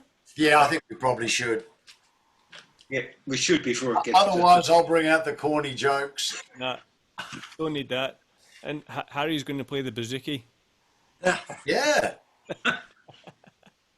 Or I'll play the trombone. Oh, God, the rusty trombone. Trombone out. This has been amazing. I've had messages from people already saying that this has been a fantastic chat. So, thank you, Roger, Yeah, well, Harry, Craig. I've learned a lot. It's been so much. So have I. I mean, 3 hours. it's Yeah, incredible. I found out things about you, Craig, and I found out things about Harry I never knew. It's really cool. Same about you, Roger. Yeah, well, you know. There we go. You know, and hey, you know, this wouldn't have happened if it wasn't for COVID. So. Well, exactly. Yeah, that's why I said before. As much as I love gigging, I haven't missed it, and we probably wouldn't be sitting here doing this. Yeah, it's You know? you know, we got to try and make the most of it. Stay connected. You know, actual Absolutely. face-to-face interaction, not just text messages and whatever. Check up on your friends, face-to-face. Absolutely. FaceTime, Yeah. Skype, whatever, Zoom. It's different. It really is different. And I think it's going to be that way for quite a while. Yeah. I think so, yeah. I just wish we could have a platform like this where we could all actually play and we could all hear one another and the whole duplex thing actually worked, you know. Well, I mean, unfortunately, the internet in Australia is pretty fucking third world. It's embarrassing. It's not good, is it? Well, it is. Mind you, I won't tell you how fast my speed is. No, Roger, you have told us how fast your speed I is. know, All over Facebook. I know. Yeah, I know. I'm very smug about it. Connection is splendid. You look fantastic. We can see all the wrinkles. But yeah, we can't jam. But maybe there's room for some kind of pre-planned Melbourne or just bass community bass jam record or something. I don't know, because like you say, Craig, we might be like this for a while. So let's really support each other online, because that's the only platform that we have. If anybody's putting stuff out there, Roger, you were really kind, and I'm commented and shared about the pickpocket stuff. If you see your friends putting stuff out there, share it, because that's how the network. It's a network. It's not a bubble. We don't want to be in a social media bubble. We want to be in a network. So if somebody does something that you like and appreciate, don't just go, "Oh, hey man, that thing you did was really cool," in a private message. Actually take that video or whatever it might be and send it on your profile, because that profile then connects with 100 other people. Sure. And somebody from that's how it works. And that, as musicians, that's all we have right now. So Yeah, I agree. If you can do it. I'm going to give Wayne Jones a bit of a plug, because he's just been putting some new stuff out on Facebook of late. Yeah, he was telling me just released. Yeah, I saw something yesterday or the day. Yeah, exactly. I love what Wayne does. Absolutely. Yeah. And also Brett Garsett. Have you seen the new clip that he just put out? Yes, I have. Yep. Absolutely fantastic. What a voice he's got, man. He does have a great voice, yes. Yeah. Awesome. Yeah, and thanks to everybody who's watched this and asked comments and tuned in, and lots of people are saying great chat. I think that's the thing as well. A lot of time we put stuff out there and we don't necessarily know how far it goes and how much of a reach we have. But there's been people commenting here that didn't even know we're watching and stuff. And I think this kind of social interaction is something that we miss. So thanks everybody for tuning in and for watching. Yeah, thanks, man. I wish I could have kept an eye on the comments, but I was too busy watching you guys. And I can't wait for the Bass Centre to open again so we can get back in there and catch up on what's happening. Yeah. I'm buying stuff online now. I'm going down to Guys', mate. Just come down, knock on the door, and I'll hand you the bass. You take it home, Steal some pics. Yes. I know. I bought 2 basses from the Bass Centre in the last 6 months. I can't believe it. Oh yeah. Unbelievable. All right. All right, guys. Thank you, Craig. Thanks, for putting it Craig. Together. And Harry, absolutely Craig. wonderful to see you, mate. Roger. Roger. Absolutely. Great to meet you, Harry. Yeah. Craig. Lovely job there, Craig. Well done, mate. Yeah. Well done, Thank you. Thanks for the opportunity, man. Absolute pleasure. All right. Have a good night, guys. Stay safe. Stay safe. See you soon. Bye. See ya. Bye.